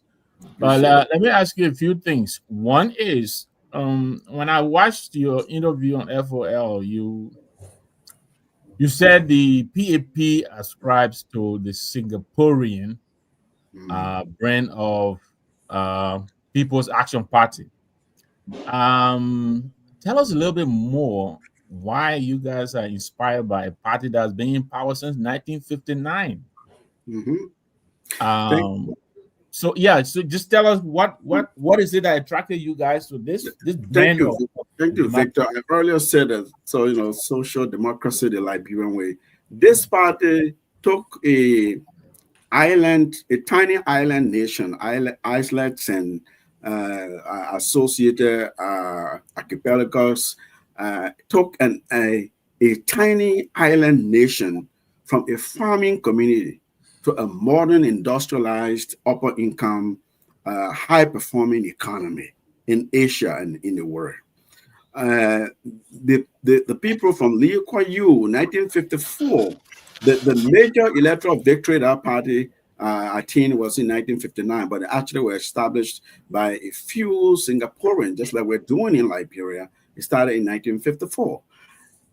The approach is very practical. The approaches are very practical. They say, look, clean government. Corruption is, we truly abhor corruption as a political ideology.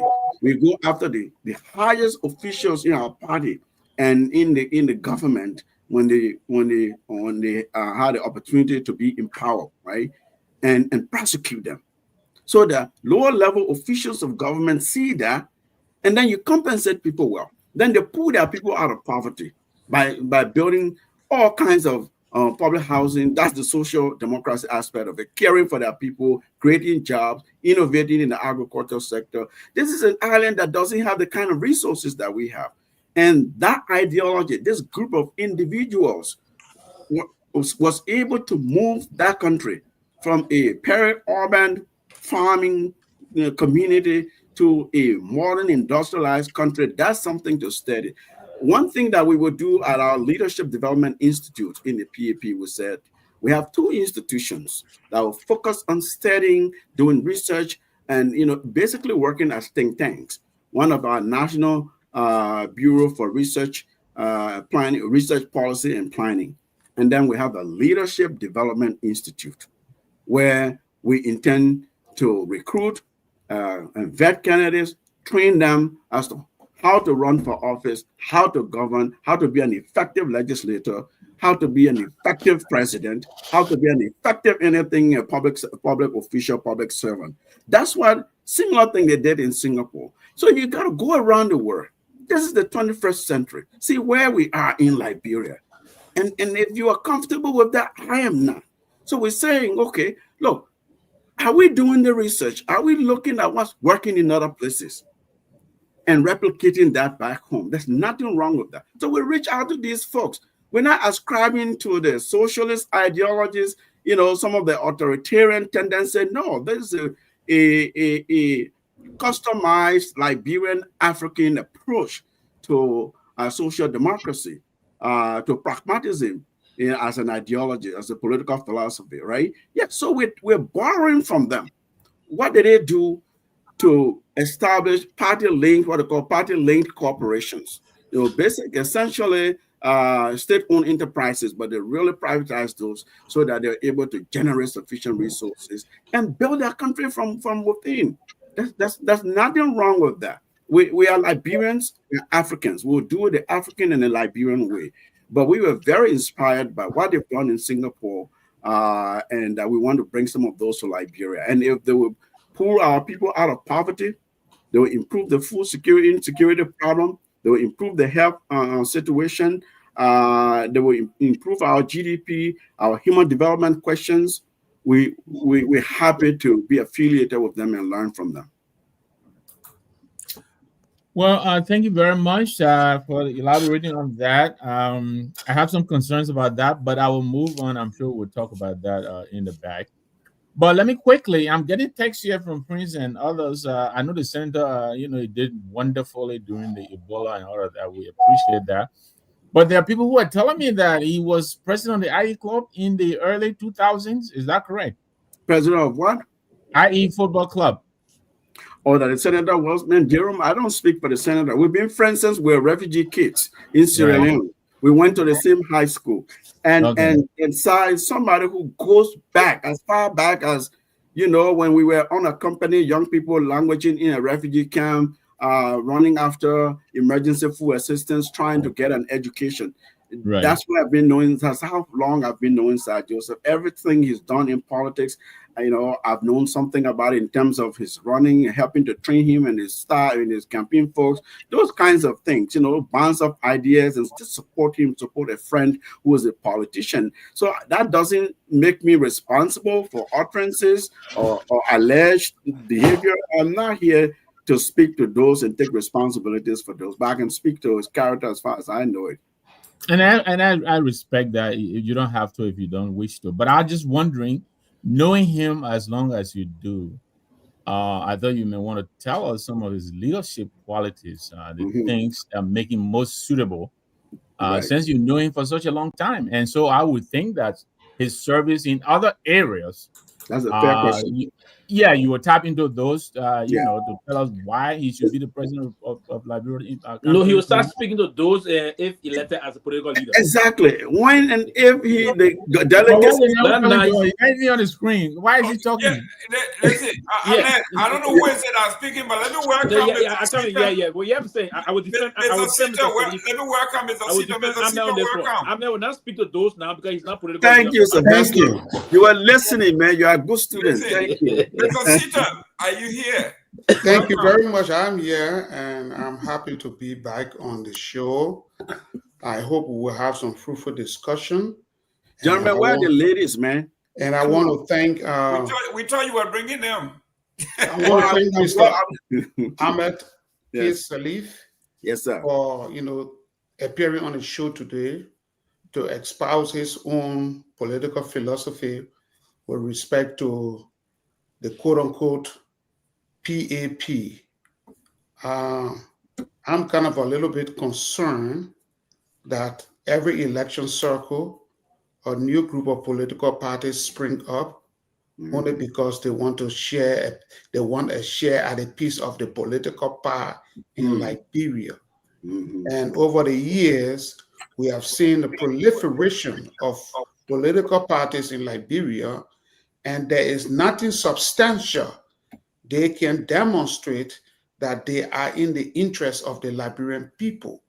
So again, we have another political party coming to the forefront. We are yet to see what they can accomplish and what they hope to accomplish for the Liberian people. Because mind you, for too long, our people have been languishing in abject poverty. Every political party comes to power, they claim that they come to improve the lives of our people. And these are all rhetorics. We have seen it, we have heard it, they have been demonstrated over and over and over again with no tangible results, no substantial benefit to the Liberian people. So I'm a little bit skeptical of the PAP. Fair enough. Fair enough. Well, I can't see your name. The thing it doesn't fit on the screen. Sit down. Yes. Fair enough in terms of just calling the crew boy. Fair enough in terms of what political parties have done in the past, what the culture has been, what have people been comfortable with, in their personal behaviors, in how they view governance and how they practice governance in our country.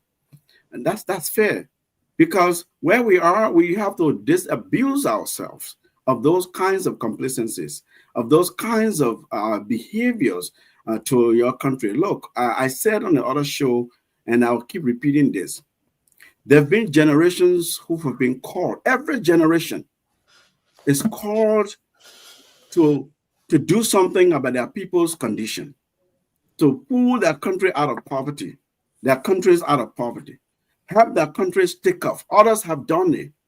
In Botswana, the so-called Diamond Revolution, where they took stones from under the land and turned them into schools. Botswana today is one of the thriving economies in Africa. You went to Tanzania in 1957 with Julius Nyerere. What did he do? So-called, in African socialism. Some of the best schools, some of the best education system came out of that.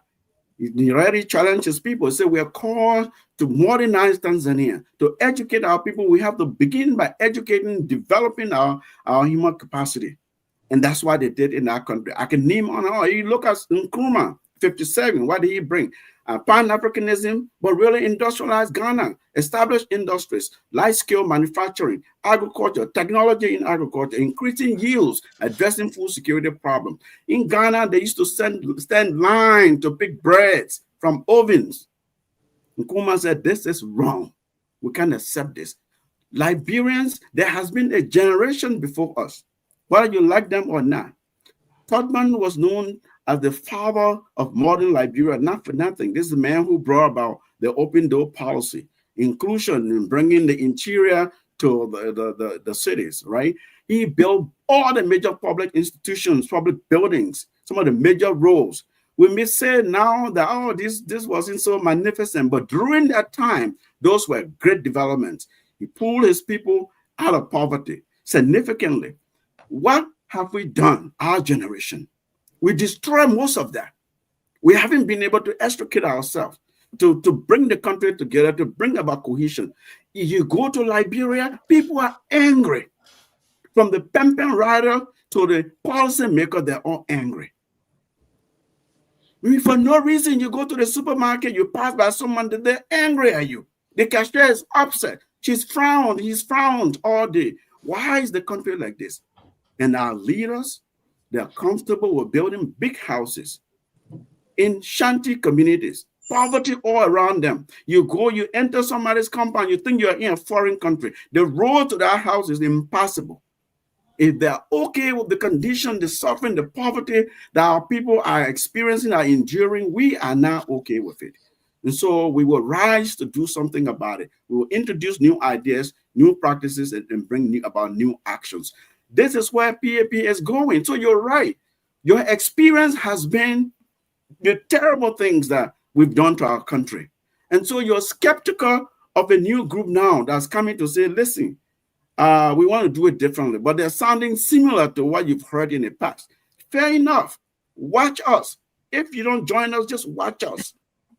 You bring me back on the show and talk about some of the things you would have seen the PAP do. Thank you. Let me bring you, like I say, our argument is going to be based on fact. This is the newspaper here. This is the heading, and just able to pull it up. Jerome, just because a reporter. No, listen. I've been misquoted many times in Liberia. Listen, Sally, when I'm talking to you, I would like to give you distant time and who did the reporting. It is their job to take it for what it is, but it is my job to actually give you my sources in the newspaper. Okay. And this one was written on the 25th of August. And the headline is Chinese National President raises question as Senator Joseph unveils the People's Action Party. But we'll get back to that. But let's go to you want to mimic or the replica of the PAP, which is the National Action Party of Singapore. the exact replica you want to bring. But here I'm on the Human Rights Watch website. Not exact replica, sir. That's why it's PAP that have been You say we're inspired by them. Listen, I understand. You all the party that has run Singapore since 1959 is the PAP. You admire the Singaporean style and you name your party PAP after them. And you say whatever they do, you want to do that in Liberia. I didn't say that. No, I'm talking about, I'm going to read this to you, but let's look at the PAP's record according to the human rights restrictions here on liberties. See, there are significant restrictions on civil liberties, particularly concerning freedom of press, freedom of assembly, and association, which puts Singapore at the bottom 25% of the countries in the world. Now, why would you want to mimic a country that is so bad in human rights? Why would you want to bring that kind of authoritarian leadership into Liberia? Jerome, the premise I interjected because the premise of your question is problematic. I didn't say we're bringing the exact replica. I said that. Okay, let me answer your question. Listen, I'm coming. I didn't say. People are listening. People are listening. I'm just opposing the PAP because your leader says here you are so impressed that 25 of your executives will be flown to Singapore to be trained. Yes, we will learn from that. I told you they've done well. A poor country to a major success story in Asia, whether you like it or not.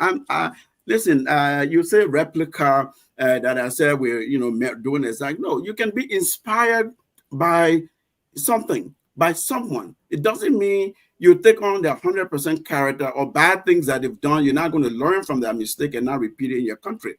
But we've seen what they've done. They've made progress. That country is not an abject poor country as it was in 1954, in 1959. It's not. If Liberia could get to where Singapore is today, I'll be happy. We will have other issues. We will not be perfect. The PAP, I'm not here to present to you a panacea of sort, a crystal ball, is a 100% perfect solution. No, if I do so, I'll be arrogant. I'll be presumptuous. I can't even do that. See, I cannot do that. What I'm telling you is these people have done something that's only close to a miracle for a country that has less resources than we do. Why can we, why can we go to them and say, listen, how did you put your people in the agriculture sector? You're doing so well. In the human development side, you're doing so well. Education and everything. You have highly qualified technical people. This is the 21st century. This is a technology-based economy those folks have over there. We don't have any of that, Jerome. So our government, our administration, whatever now or when they should be doing research, looking at what others have done in other countries, similar context, similar characteristics, or perhaps differently, and then adapting, bringing that. Look, there is I did a course, an online course at the Kennedy School. They have a thing called statecraft.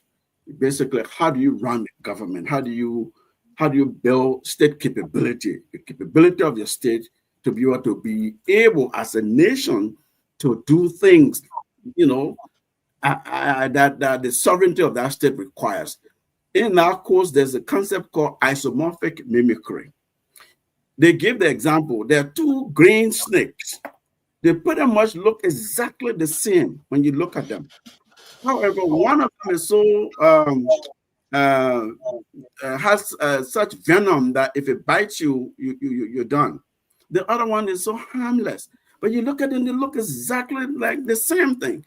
So the analogy there was, you go to some countries, some societies, look at government, look at their practices. All right, it may look like something you want to replicate. There's something you want to do in your country. Do you replicate that venomous snake to your country? Will you know even which of the two snakes is harmless or which one is so dangerous? So the key there is don't transplant policy. Don't just take something from another country, Singapore, wherever, Ghana, Nime, Tanzania. No, because it happened in Africa, I can do the exact thing in Liberia. That's not what we're saying here. We study, we do our research, we want to talk to people. We look at all kinds of sources and say, oh, it looks like they did this, tried this, and it worked for them. We believe we can bring and do similar thing in our context. It will work for us. It might work for us. Let's try. Let's do something differently. We have seen no results, no tangible results by doing things the way our folks did. From Barclay time to Buckeye time. So let's do something differently. And I appreciate that, but the caveat here is for all that Singapore has achieved, for that to be possible, democracy is not part of it. Since 1959, there is no opposition, basically. There's no freedom of speech, freedom of press, freedom of assembly. For you to accomplish as much as they do, you cannot have any one of these things to be that successful. What I'm saying here is Joseph going to be a benevolent dictator to say for us to happen, we will ban the press, we ban freedom. These are the qualifications. These are legitimate concerns. These are legitimate. I'm not here to dismiss that, Jerome. That would be it will make us hypocrites. I wouldn't be part of such an administration or such a presidency, and I don't believe that will happen. I don't believe, from what we see Joseph do now with his, the office he holds as a senator, we see him as a people-centered person. People behind me everywhere. He goes everywhere. He's, solving people's problems. He's making the state to solve people's problems. And they say, look, you look at if the crop will do well, it will germinate. In a way, it germinates. You know from when it's just germinating, right? We're not here to. I didn't come here to discuss Singapore in terms of, I can't defend them. It's just unfair. Have you been? When was the last time? When was the last time you were in Singapore, Ahmed? No, he's among the 25 that are going to be trained. Yes, I'm going to go there. I'm going to go there. But I have communicated with officials there. I have communicated with PAP folks there. And I will go there. We're saying PAP Liberia, by the way. I'm a researcher. I'm an academic, so I can't plagiarize. In order to have done this, we couldn't have just gone on somebody's website and took it. And it's not illegal to mimic a name in another country. So we did all that research. We have lawyers. We're guided by the law. It's not perfect. It's not going to be perfect, but we'll do our best. On his evaluation of the United Party government, because they are UK people, They are what? We're feeling hearing the man. You see, his conspiracy theory is trying to expand. Kehleboe Gongloe, what did he say? I want to ask a question. You got exposed. No, let's talk about you. Tell who you are talking to. Who are talking to? Go ahead. I was talking to somebody. The person is not sure. I don't think. Go ahead. Kehleboe, what is your question? No. What the man was saying, you're not talking about this show. You're talking to somebody. I want to believe. No, the man talking about this show. He said that Unity Party people. That's so. Then he turned the thing off. He said that why you coming? Okay. Kehleboe, what is your question? Well, I have a question. That was a hard mic. It was a hard mic. I know PAP is not. It's a proposed political party, so I'm not going to ask about PAP view evaluation of the United Party government. But I'm going to ask Ahmed, who lives in Liberia now, who on FOL is FOL consultant on governance. So I want to ask you, in the next, President Bouaga has been in office, I think almost 2 years now. I want to ask you a specific question to tell me your personal evaluation of the government performance on the economy, on human rights, and their approach to addressing the drug crisis, the illicit drug crisis. And like what's your evaluation? Those are major policy areas you've named. Look, I was on the radio in most recent time. I think I appear, if not 3 or times, maybe 4 times. And that time we hadn't even made PAP known yet, right? We were just doing paperwork in the background and things like that. And I approached the government. Because I believe what we're doing at PAP, we're not here. as an opposition party will shock you to say, okay, you're opposition, but you say, we're not here for negative politics, confrontational politics. We'll hold the government accountable in a substantially constructive way, Kehleboe. You know me, I'm a researcher, I'm a writer. I lead people who look at data, who do analysis and present. We present it to the government. They do well, we tell them you've done well here. This is why we're establishing the Leadership Development Institute to grow leaders, but the National Bureau for Research Policy Planning at the PAP. That's our think tank. We liaise with academic institutions, academics at home and abroad to study things around the world, in our region, at home, see how our government compares, how our government is doing, where they're leading our country when it comes to social protection issues, for instance, and drugs falls in the social protection policy category. When it comes to security, physical security, rule of law, when it comes to food security, where does our country fit in? How's the government doing, the particular administration doing? If they do well, we say. If they don't do well, we don't criticize them just for the sake of criticizing them. We want to advance alternative solutions and suggestions to them. So all that. Yes, in light of the U.S. State Department report vis-a-vis Ahmed's view on the government performance on human rights, the economy, and the drugs issue. That's all I asked. Yeah, look, I get it. But. Okay, listen, I know you looked at the U.S. government. You've looked at the U.S. government 2024 human rights report. It was a big discussion in the media, in the country, in the diaspora. It is what it is. We all read it. We know what it is. They're saying, if anything, this administration is just done marginally or things have remained the same. Look, I'm not a spokesperson for the government, but my assessment is they've done some things that are in the right directions. They've had some challenges, and some of us have pointed those challenges to them. That we have friends in the government. What are some of the challenges? Look, any government, coordination is very important. If you want running a public sector, running public sector institutions, running a government, your mechanisms for internal coordination, your mechanism for establishing a policy guidance. So yes, they have the AID, the agenda for inclusive, development. Yeah, the arrest agenda. They have that. They have pillars. They've laid them out. How they will implement them.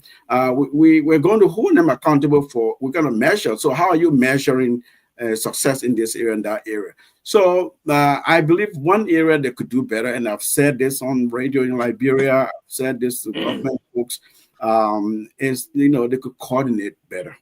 By that I mean various policy relations and things that are happening that's supposed to be happening between ministries or agencies that have similar functions. You don't want to be operating at cross purposes. You want to be able to have straight policy direction, implementation measures, reporting mechanism. They argue that, listen, we put together a performance management process.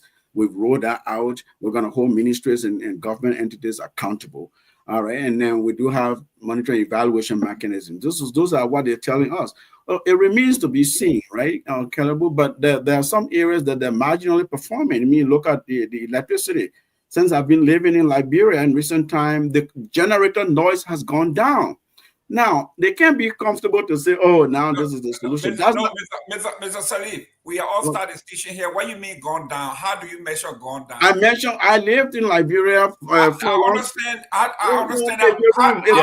I don't hear no generator in my community, around the town, around the country. It used to be my neighbor has generator. The other neighbor to my right has a generator. The other neighbor to my front, the back. It was sickening. But that has gone silent. I'm not saying they've solved the problem, the energy question. No. Honorable Salif, come on. That was not a question. Generation cannot do with human rights, cannot do drugs issue, cannot do. I answered your question. Unless you had, I said, listen, this is a 2024 report these people just came into power. I can't speak for them, but I'm telling you how the State Department reports happen, right? They gave you the previous. I'm my personal view. I'm not talking about state. I just my personal view. That's okay. My personal view. I think personal evaluation of the government. I want your opinion. I think they've marginally. I said marginally. They marginally have moved the bar, but they're not there yet because there are concerns about the rule of law issues. You know, police and police. Police. Hold on now, gentlemen. This man is pinning me down. That's the strategy. Guys, we are going to be taking some calls. People, real quick, so we'll go to calls. So, Kehleboe, the human rights question. Listen, just like what you read. No, go ahead, Kehleboe. Go ahead with your follow up. Ahmed, it seems like you don't want to talk on the three indicators I talk about. I get a few, but let me, because others have to talk. So let me ask you this question. What are your indicators? Well, my view is different from yours. So, but I want to just pin you down on one specific issue. Throughout the Boubacar administration, we have seen multiple appointments at some ministry and withdrawal and what have you. Will you say the executive mansion, the Boubacar executive mansion, is functioning well? That's why I said, look, I mean, you and I know under the Constitution, the president prerogative, president can appoint, dismiss, you know, and that's legal. I can only observe as an outsider. I can't say, you know, get in the minds of the president or second guess the president, but we've seen President Boubacar take actions where the public has clearly seen that this institution isn't working. LGA, for example, you might say maybe that's not a solution to just change the people. You might want to look at the institution itself. You might want to look at the foundational issue, the policy questions around this drug issue, right? And try to see if you have answers for those before focusing on who's running the who. Now, clearly, if someone engages in more sort of immoral thing or some kind of infraction that requires them to not be in office, yeah, the president will take action in that. So to answer your question that, oh, the president's executive mansion is dysfunctional, I'm not going to give you that because I don't have the adequate information to come here and say. You're an outsider, just like me. I have your views. I have my view. I'm looking at the government from the outside, and so so do you. I mean, 1 minute. Pewee, we want to go to call. You have a quick question? I know that the executive taboo for Ahmed, so that's that's not true. That's not true. I've been fair. I've been go ahead. And I think I listened to Ahmed. We'll give him sufficient time to further elaborate on the cautions. But what I think is not fair to the platform is that Ahmed is personally caution deliberately with the intent to not answer. But again, trying to. But my point is that it's good. That's the beauty of democracy, where we allowed ourselves to interact with one another and disagree to agree, eventually move on. But where can I stop from? I'll just try to take it off on that quickly, briefly, and just try to push things because the intent of Ahmed's own explanation from the beginning of this show, from the section of this show, is that. He discredited all of the political party, including this party. But what I sense just now from him, he seems to have some sympathy towards this political institution, the ruling establishment. That's what I sense from him just now. So I just wondered, before we could move to calls, to ask Ahmed from number 1 to 10, 1 being the lowest, 10 being the highest, what the ranking will you give as a meant that the funding chair of this organizing political party is coming? What is the rank of the performance of this president from year 1 almost to year 2, from 1 to 10? That's an unfair question, Sylvester. That's a hypothetical. You don't expect me to answer a hypothetical, and then it's a hypothetical because anyone who knows anything about governance and government knows that government is not just a yes or no thing. It's not. What may look very simple to you on the outside No, I come in. This is unfair. Be fair now. You see, you ask a question. If I don't respond, then you say I'm pontificating. I'm not responding. Now coming to say it is unfair. Then I mean you've been okay. Let me just say that it's unfair in the sense that it's a hypothetical. You want me to say, okay, there, I give them 6, I give them 7. I don't have the basis of doing that. I do not. You are just studying on in terms of now. You see, you are just studying on in the era of Liberia City. They did this. I said this is what I've experienced. Was that unfair? This is what I've seen. Was that unfair? Was that unfair to the people when you said the generator sign went down? It wasn't unfair because the people are experiencing what I'm experiencing. And listen, I said. But then you can also tell us if the economy is doing good. You will feel it from. If the economy is doing good, I will say. But you gave me 1 to 10. You gave me 1 to 10. I should grade the performance like that. That's a hypothetical. It's not realistic. I can discuss. We got one person in line. I'm coming back to you, Pewee, real quick. I'm coming back to you. Let me get to this person. Your name and where you calling from? All right, thank you, Mr. Gayman. This is Elvis from Minnesota. Go ahead. Yeah, thank you. Look, I just want to commend Mr. Seleke. I think he's doing a great job. We respect him as an intellect, somebody who is a governance expert. I have a twofold question. My first question is one of the things that he said that really resonated with me initially is that party over individuals, which I think from his brilliant mind, he's observed that many of the Liberian political institutions are based around individuals. But my question here is this alleged loan that was taken by the PAP from St. Joseph, is that putting an individual over the party in that sense? And then lastly, what equity did St. Joseph gain in the party by taking this equity loan or by giving this equity loan to the political institution? What percentage of the party does he now owns or have equity in? Thank you. That would be my question. Elvis, if you are listening. Yeah, so can we please announce the number? Hold on to that. Yeah, go ahead. Announce the number. So to call tonight from 2FM also Care Radio. For 2FM, the number is 0777649986. Plus 23177764986. So for Kia Radio it's 077796. Okay, so we have our first caller who is on the line. Hello, caller. Where do you call from? Yeah, I'm calling from Nagbe. Your name? Who? Okay, Blama Corner. Go ahead and make your contribution tonight.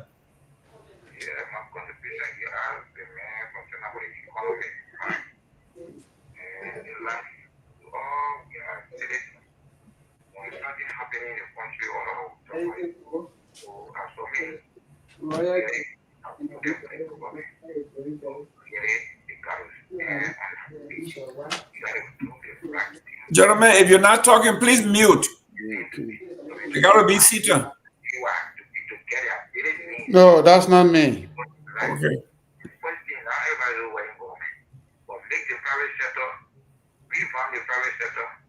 Make the private sector unique for people to get chance to go and work. There's just as a company around the country. There are many companies around the country.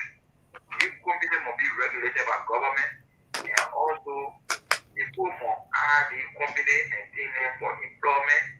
People go to employ, they take money from them from the bureau company around the country. They take money from them. You know when you can't really be employed, you got to pay so there's no money when you be employed. Why? Okay.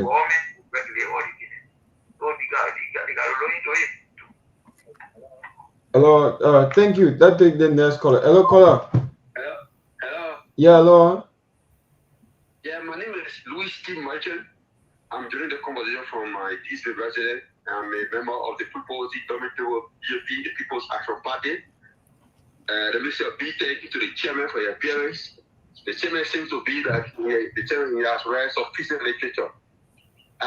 Somebody asked a question, the chairman, Mr. Jerome. He asked a question to the chairman as regards to the democracy in Singapore and Liberia. Africa as a whole, democracy is not good for us. You try to be good to your peer leader, to allow your witness, and this youth. People scheme for this country. And I ended up giving money to people to go to in the form of obstructive justice. The last time we were arrested right here, and those people that were accused of stealing millions of dollars to do inside using money on the court to obstruct justice. So democracy is not good Africa, especially Liberia. 14 years civil crisis, our play were affected, so we lost our consciousness. So democracy is not good at all. So do not compare the democracy in Singapore with this place. It's not good for Africa, and that Liberia is not progressive. Thank you. Okay, you're welcome. 077764986, 077764986, and we also have 077769959, 077769959 are the numbers to call tonight. Wherever you're watching us live from, if you are following us live on Truth FM 96.1 and also on Kia Radio, you can put your calls in 077764986 and 077769959 are the numbers to call tonight. So we have someone on the line here. Let's see who can pick up this next caller. Hello, caller. Where do you call from? Good evening to the assembly. My name is Steve. I'm coming where I have to join the conversation from GSA resident. Okay, make your contribution tonight. My brothers, it's just like we are living, but we're not really surviving. Really. To the extent, I can really be disappointed when I listen to some other. I would say, and the past group did it. You understand that the past group did it for which we get rid of them. They want to put the same thing that you are telling us that just how we did to the other people by getting rid of them, now we will get rid of you because it's justifying. The same way that we get rid of them, now we want us to get rid of you. Whereas we were promised to the higher extent to care for bread and butter. The full aspect that was the major issue, common Africa, even teacher in grade school, not even to the knowledge of this government, to define about enforcement. The rules of law that were represented by the Arab, is not even taught in the higher grade of public school, we want to about grade school, other schools. In our own public school, civil agriculture that will cover their plan, it's not even taught to the extent of to even live with good practices. It is totally ambiguous in the activity. Yet today we are going continuously. Expenditure, looking at the country cover that we are deploying, and also looking at those information, and they are taking what is not yet accountable. They want to get millennial compact. We become injustices. My brother, let me just conclude that before this particular regime come to an end, Liberia name is either changed to Haiti or Cambodia, where there is better than living, or Guinea-Bissau, where drug dealers from the family become the higher richest people in the world. That's how Liberia become. Thank you. Okay, you're welcome. 077764986, 077764986, and we also have 077769959. Let's see how we can pick up this next person. Hello, caller. Yeah, good morning. Good evening. How are you? Yeah, I'm okay. And where do you call from? My name is Sam, calling from New Georgia. Okay, make your point. Yeah, I listen to every panelist there on the program tonight. But I have a great suggestion for the program producers and the institution. Go ahead. We need to be a little bit considerable and not very much authoritative, because I'm seeing Mr. Seton being very, very controlling on people's opinion. When somebody is bringing on opinion that he does not like, he will say, no, I don't want that one, bring this one. You know, when you go to people's opinion, you don't suggest for them because you are saying people's opinion. So the man I was talking about, Sir Joseph, he wants the man to talk the way he wants to hear about Sir Joseph, and the man does not know. So you can't tell the man to tell me exactly what you know about Sir Joseph, the way I want to hear. The way the man knows is what he's saying about. So you leave the man to make his perfect opinion. Then we come to government evaluation or project evaluations. There are periods in terms of evaluation. But I hear this foul cry of non-progressive in governments. We started with Ellen, we came to George Weah, now we are on Joseph Boakai. Until we take politics out of looking at the things that are making Liberia not progressing, we will not go nowhere. Definitely. Everything is so politicized to the extent that even if you say this, it will not rain tomorrow, as if you are a meteorologist, they will go to your house and say, why did you say it will not rain tomorrow? They will not wait for tomorrow because of politics. So until we get politics out of here and we leave people with their opinion, I have a problem with the way we think. Okay, thank you. I got a call here. Your name and where you calling from? My name is Melissa Yadro from New Jersey. Go ahead. Okay, I want to press it. The studio guest there. He's not answering questions. He's beating around the bush. He said this government, in fact, he claimed that he will not supplement all the government, but then he wants to also defend the government. He said the government has made some success. There are areas that he praised the government. But when they asked him further to show those places, I think it was you, Gayman, you asked him to point to those places, he doesn't want to point it. I want to press him further. Will you please tell us which area the government are making? And two, my second question is, how long have you been in Liberia? Because you talk about generation not beating anymore. How long have you been in Liberia? Were you in Liberia in the same year of George Weah, or you just moved to Liberia during the Tomalin administration? Thank you. Okay, ladies and gentlemen, let's go back to the studio in Monrovia. Go ahead. Yeah, so the number, okay, we have someone already on the line. Hello, caller. Let me say good evening to the studio guest, the acting chairman, Mr. Sherif, and let me say good evening to the panelists. This is Akita Ekmusa, and I join you from FDRC community this evening. Okay, make your point. Okay, thank you. And let me say thank you to Mr. Sherif, the acting chairman. Let me say this. I listen to one of the panelists asking questions how the PAP get the money to run the party. Look, why somebody not ask the same question? How CDC managed to get money 2005 from him? We observe CDC have nothing. Look, PAP, the Liberian people who actually have the idea, who agree that look, PAP should be a full foreign party in Liberia, the popular, because of the different ideology that PAP is coming to in the Liberian politics. They are there. Now you observe is many Liberians, both home and abroad, they are trooping in to contribute to the party. So you're asking how they generating funds. There are people who are there donating to the party to see the progress of the party, the proposed party. So why are you asking how they are managing with the funds and other things? They are Liberians, people helping. Now they don't start themselves to stop attacking that. Although you want the member, but they stop attacking this doing everything. PAP, there are members, people who are donating. And let me say good evening to the chairman, the proposed chairman. Happy for the ideology of the party, and I think looking at the ideology that comes into Liberian politics, I believe many young people will actually join the party. So, bravo, don't be afraid of nothing. You know, to be real, one of the parties you have to be prepared for the debate ahead, because there are a lot of debate ahead. So you actually need to sharpen up yourself and focus on the journey. Okay. Thank you. Let's take the next caller. Hello, caller. Hello. Yeah, your name, where do you call from? I'm Edward Pewee. I'm calling from Nagbe, Nagbe County. Okay, make your point. Let me once again say thanks to the organizing chairman, Mr. Ahmed Salih. What the PAP brings to Liberia is kind of a different of politicking. Most Liberians, when you observe, they are calling, they want us to criticize government.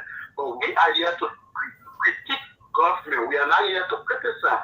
There's a difference between critiquing government and criticizing government. So I just want to say thank you to the chairman, and we are on the ground. PAP is our home. We will make sure that yes, the government is not 100% correct, but we will put our recommendation and solution in addressing the Liberian people's dreams. Thank you. Okay, you're welcome. I got a call. Okay, so something I have one call there. So hello, quiet. Your name and where you call from?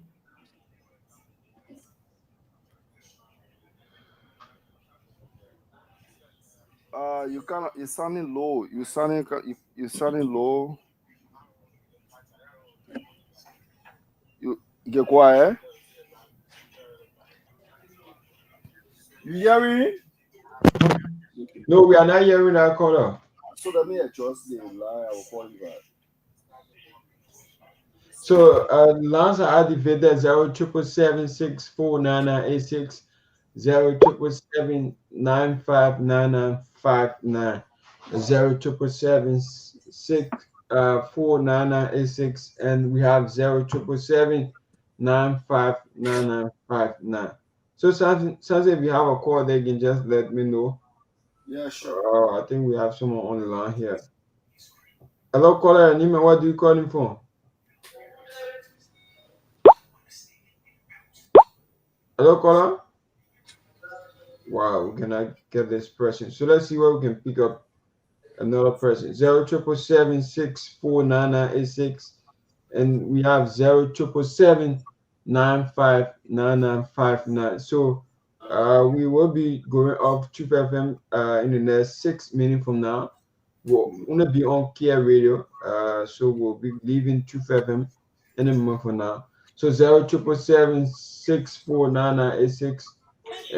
For those of you who are watching us from the diaspora, you can also call. Yeah, your name and where you call from? JVS Keto Jr. I'm calling from Mazaro County District number 1. I've been following this. Yeah, I've been following this show. And first and foremost, I want to appreciate it, studio guest, Impression Aman Salif, the chairperson of PAP. And I want to make a point. I heard people asking questions how the PAP intends to generate reform to run the party. Like one of my colleagues, one of the callers rightly said, George Gunnar, we started the CDC 2005, and we did not ask how they got money. The Liberian people are tired with this party or single party policy where in one person makes decision. The PAP party is not about a single person. We are coming to gather our resources as Liberians who meant well for this country to ensure that this country move forward through the PAP movement. It is a movement for the people. So it's not about where the money comes from. We are willing to generate our resources to ensure I will make a positive change and positive impact in our society. So it's not about where resources are coming from, but it's about where the interest of the people lies. Okay, sir. Thank you.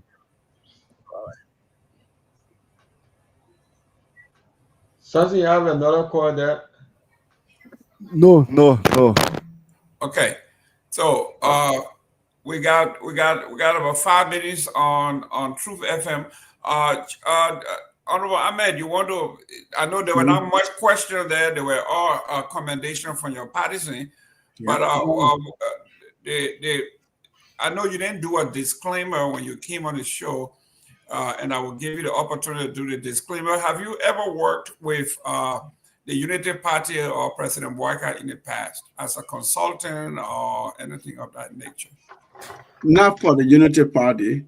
As a party, I have said publicly before, and I will say here, in 2017, I resigned my job, and I was invited by friends who were working for the Boakai campaign, at that time Vice President candidate Joseph Boakai's campaign, as a political consultant trained, Cam Wellstone trained political consultant. I put a plug for myself.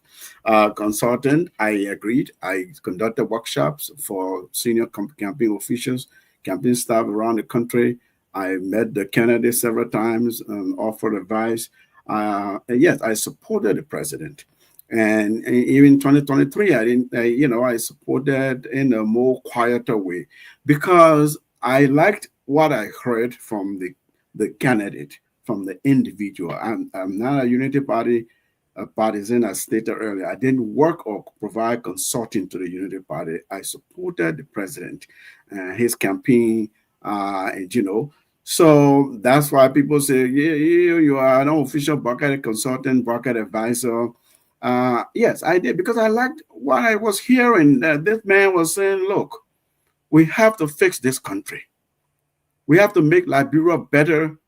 The first time I met him at his office in the Capitol building, he said, Salif, it breaks my heart to see people like you come home. You move to live and be home, yet you are constrained to pack your bags and go back.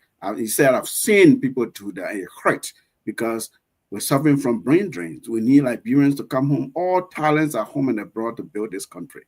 Someone says that to you, and you are somebody who, is for moving your country forward. You like that. He said, let's build Liberia. Let's love Liberia. I like that. The man spoke to me. I felt that he was very honest and sincere. That's what got me inspired to support his campaign then and in 2023 as well.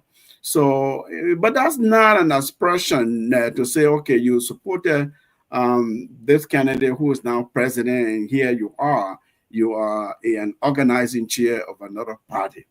We say that we're bringing positive politics, constructive politics, institutionalism practices, if you will, where when a leader, we see evidence that they mean well for the country and they're doing some of the things that we believe ought to be happening for the country, every Liberian must support that leader.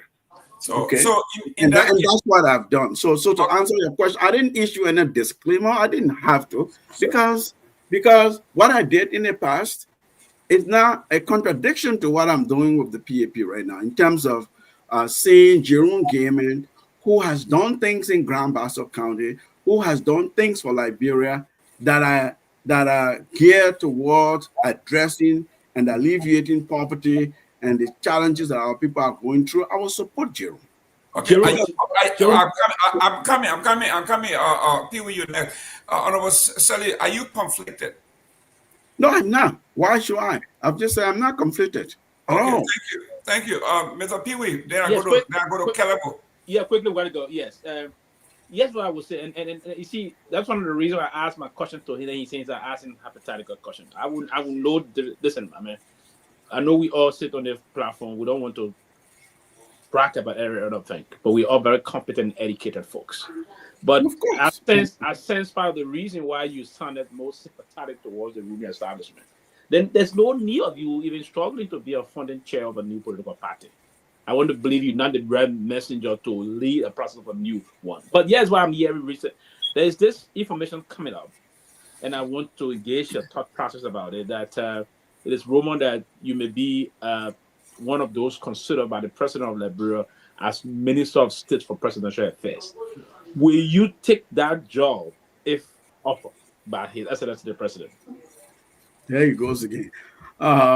Listen, I don't know if I heard you clearly in the beginning that I don't fit to be an organizing chair. Or No. I said no. Okay, yeah. Listen, I said you sounded most sympathetic towards the ruling establishment. Then why establish as an organizer establish a new political party? Yeah, but that was the real question is I'm receiving information that you this is news to me. This is news to me. One of those considered by the president of Liberia for the job as Minister of State President. Will you accept this job when offered to you? Man, that's innuendos and then hypothetical. This is news to me. How would I be considered? I mean, will you offer? No. Will you be up? Were you not a consultant? Listen, Pewee, were you not consulting to the campaign? Let me say this. I've just explained. Were you not consulting to the campaign? I've explained my role, what I've done in the past. Exactly. So, and why I did it. Will you accept a job from the president if appointed?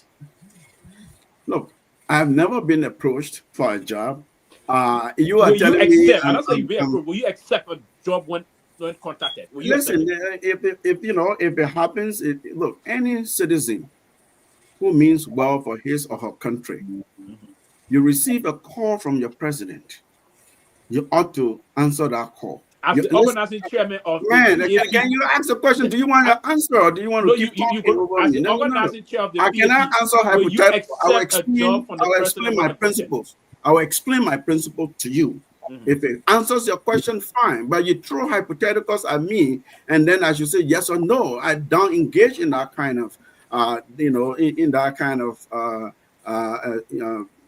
argument, right? What I'm telling you, I believe, as a trained Liberian, like all of you are, if your president calls upon you and says, listen, Jerome, I know you have this background, or I'm told you have this background, this expertise, and so on. We want you to come help Liberia, or I want to have an audience with you. You ought to listen. You have to answer that call. Talk to your president, and listen to that.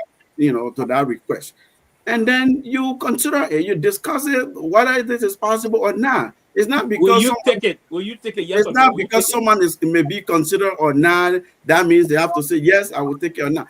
I will have a discussion. I will consider the context, the circumstances. I will put forth, where I am with things. If this is something that is amenable to the president, that's something that he believes is possible. As a Liberian citizen, I will serve my country. But okay. I don't have. It's a hypothetical. Nobody has contacted me. Maybe you know more than I do, but no, at least you plan to accept the job. Let me go to Kehleboe. You see, Pewee, that's what you like. You want this drama to hit these headlines, right? Organizing KSA. Let me go to Kehleboe. Then I go to. When Jerome, let me hear. I'm coming to you. The man told me you are Unity Party, so it's all right. Jerome, you're not protecting me. You're not protecting your guests. Listen, I'm protecting Nagbe. Okay. Because he is your CMC brother. Oh yeah.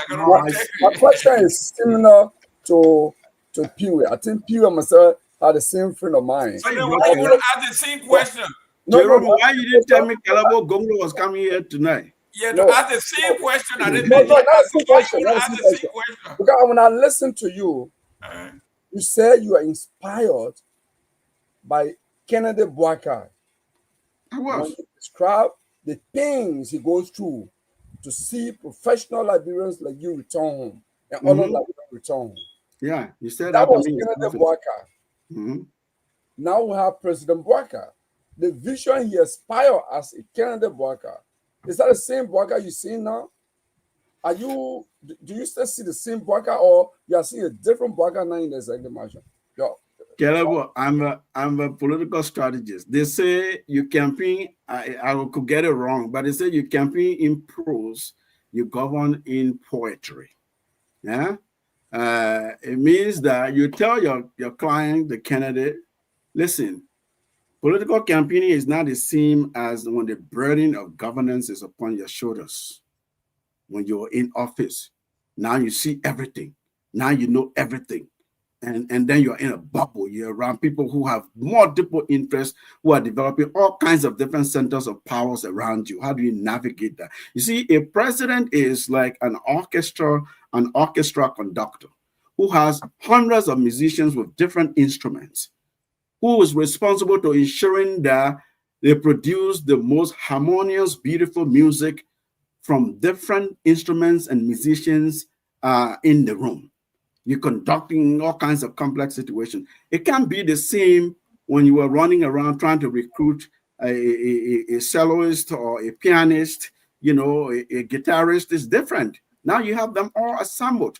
So you can let me answer. In terms of principle, as the person integrity whom I met and knew during the campaign, it hasn't changed. Does he have the burden of governance upon his shoulders? Is he navigating different personalities, different ideas and mindsets and people's motivations? He's dealing with that. We see him firing people. We see him suspending people. We see him struggle with things publicly, actually, right? So it can't be the same as he was campaigning, but I can't impugn his character or try to suggest perhaps he was a different person when he campaigned and now he's president, he's different. I'm not privy to that. But I think from your perspective, Bouakai is doing well. Let me go to Victor. Victor, come on in. So just join UP instead of building a new party. Man, don't put words. You can't put words in my mouth, man. Sylvester, you've tried so hard tonight. Mr. Salih, here goes your CMC brother. Go ahead, Mr. Nagbe. CMC, let's hear you. Thank you very much. Listen, Ahmed, again, thank you for coming. I appreciate your presentation. You know, and like I said, I respect what you bring to the table. You do bring a lot to the table. But I'm a little bit concerned, you know, and I can understand you are new in this portfolio. And so there's a learning curve there. I get it. But one, I didn't expect you to come on here supporting an ideology that you've never seen. You've never been to Singapore. You don't know what the actualities are on the ground. And you are only going to go there, but yet you've already put out your ideology as being that pattern after the PAP of Singapore. I'm a little bit concerned there. Because as we all know, what we read in the papers are quite different from what exists on the ground. But I will leave you there with you. Okay. Victor, I'll go to the question that Sylvester is just posing to you. I'm surprised. Victor, can I answer that? Listen. I'm surprised. I'll give you this one now. You go ahead. Okay, yeah, man. You can I'm a little surprised with the way you answer Sylvester's question, because as the chairman of an organizing opposition party, to dethrone the government that is sitting down, why can't it be emphatic that you will not accept an offer from this government? Is it because you think Bwaka is watching and he might actually call you? No, it's not. Okay, let's see. Now you see, when you do that, then when I say you're unfair, you all think I'm combative here. No, you can't do that, Victor. I came here telling you that we're introducing a different culture of politics, different style of governance. We're not here to riot, to insult, to just criticize. Someone said critique and criticism are not the same. We will be constructive. We will engage. We want our country to make progress. We are for progress for Liberia. I said that, if you were listening.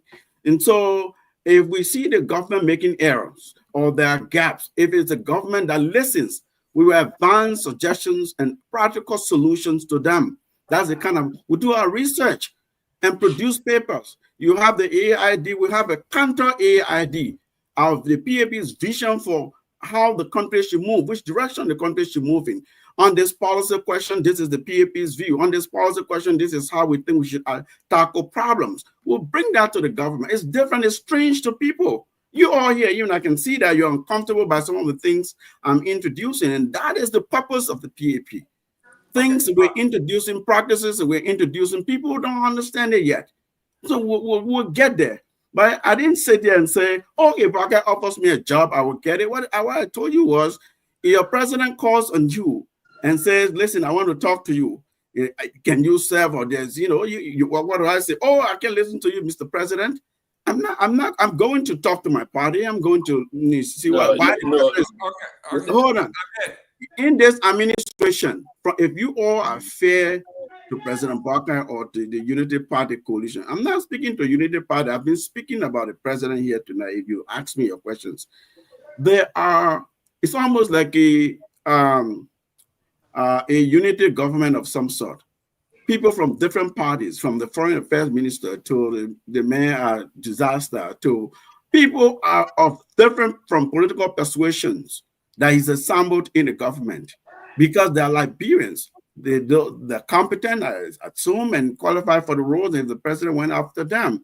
And so I don't see him saying, oh, I'm only looking for Unity Party partisans to serve their country. That's not what I'm saying. So you want me to say, okay, outrightly, I won't even listen to the president. I'm not going to do that. But I didn't say I'm going to accept outrightly either, because the president presents something to you, makes a proposition to you, you study, you look at it. Mr.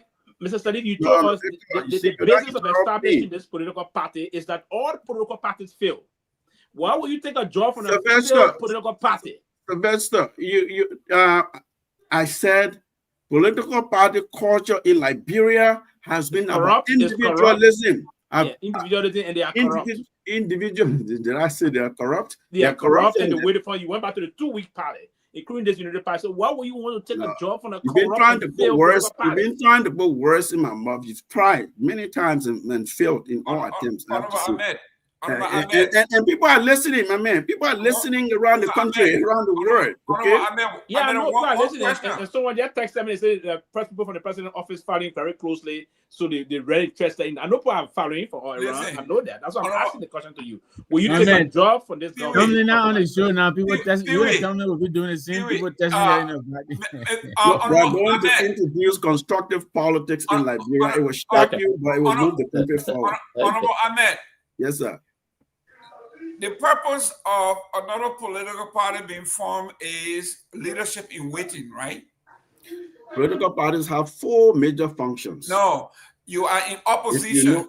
You are a leader in waiting, right? You are in opposition. Eventually you want to be able to govern because you have a government, you have a governance philosophy and ideas that you want to implement. Yes. Okay.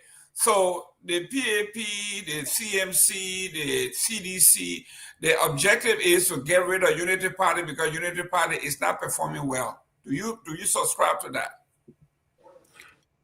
Well, look, if the party is not performing well, if the party is failing or has failed its people, that party has no business running the country.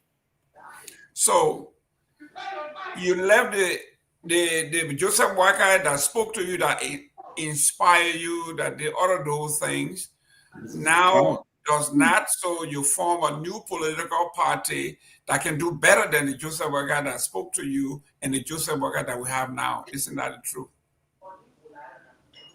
We believe the country could be doing better, Jerome. Honor your party. We believe our party's ideas are different in terms of bringing about constructive centricism, constructive politics, inclusiveness, being about grassroots, being about people-centered, empowering young people, creating jobs, and building, modernizing the country, cleaning the city, making Liberia, giving the Liberian people something better, reducing poverty. We believe that there are ways to do that, and we are able as the people to do that.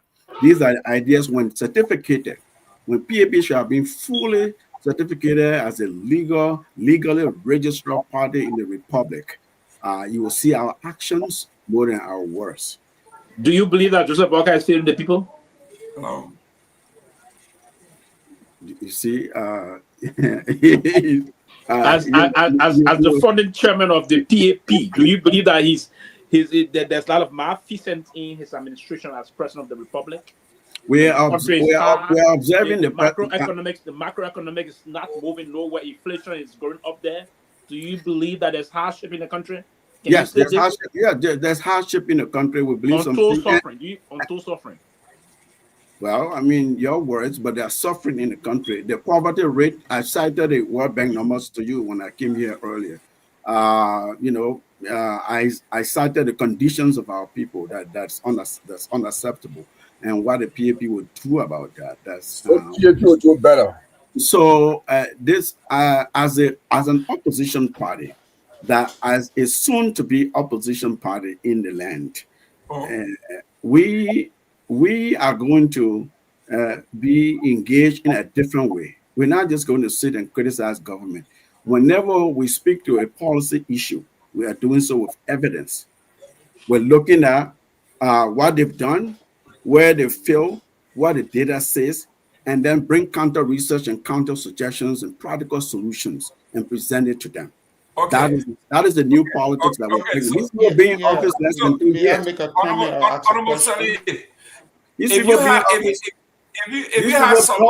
Jerome, there's a juxtaposition we ought to be clear about. And in fairness, as Liberians, see, we in the diaspora, people talk about us, and I put myself there because I've been in the diaspora for a long time, right? They believe that we sit over these platforms, pontificate, speak without sometimes without evidence. We just follow the social media news. That is true in some cases. Some cases, all of you are professionals. You study these things, you look at them, you read reports, okay? You ought to be fair and objective, even in your line of questionings. This government has been in office less than 2 years. You give them 3 years. Why are you establishing political party? Oh man, why you just knee jerk, man? Sylvester, I respect you. Let me Why are you finish. establishing political Let me party now listen. in the 2 years? Why are you The establishing rules political of party? argument. The rules of argument. All right. Somebody advances a premise, and then they're trying to make the case to land the logic. You interrupt it because you have some kind of impulsive thought about what they're saying. And it's unfair. And when I say unfair, that's what it means. Because No. One way the listening audience didn't finish. Your position will be counter. Hold on. I didn't have your my position will be counter. Pewee, let him land. You see, this is not, you're not following the decorum of discourse. Go ahead, Honorable Salif. This is public discourse has decorum, has rules. Because we're discussing logic. If I'm making my point, I lay a premise, I'm building my argument, you interrupt me because you heard something you think is catchy. And then that's a gotcha movement. It can't work with me. See? Go ahead. Let's not do that to each other. Let's respect one another. Oh, yeah. May I make a comment, please? No. You have a question? Yeah, question and a comment. We got 15 minutes now. Hold on. I'm going to come to conclude before we move on. Okay, we got 15 minutes. He got to do a party comment. Yeah, go ahead. Then we got to reevaluate. Yeah, go ahead. Yeah, let me just make this comment. Go ahead. Who's speaking? Yeah, my point, what I was just trying to say, listen, this is not a kind of a monolithic conversation we're having here.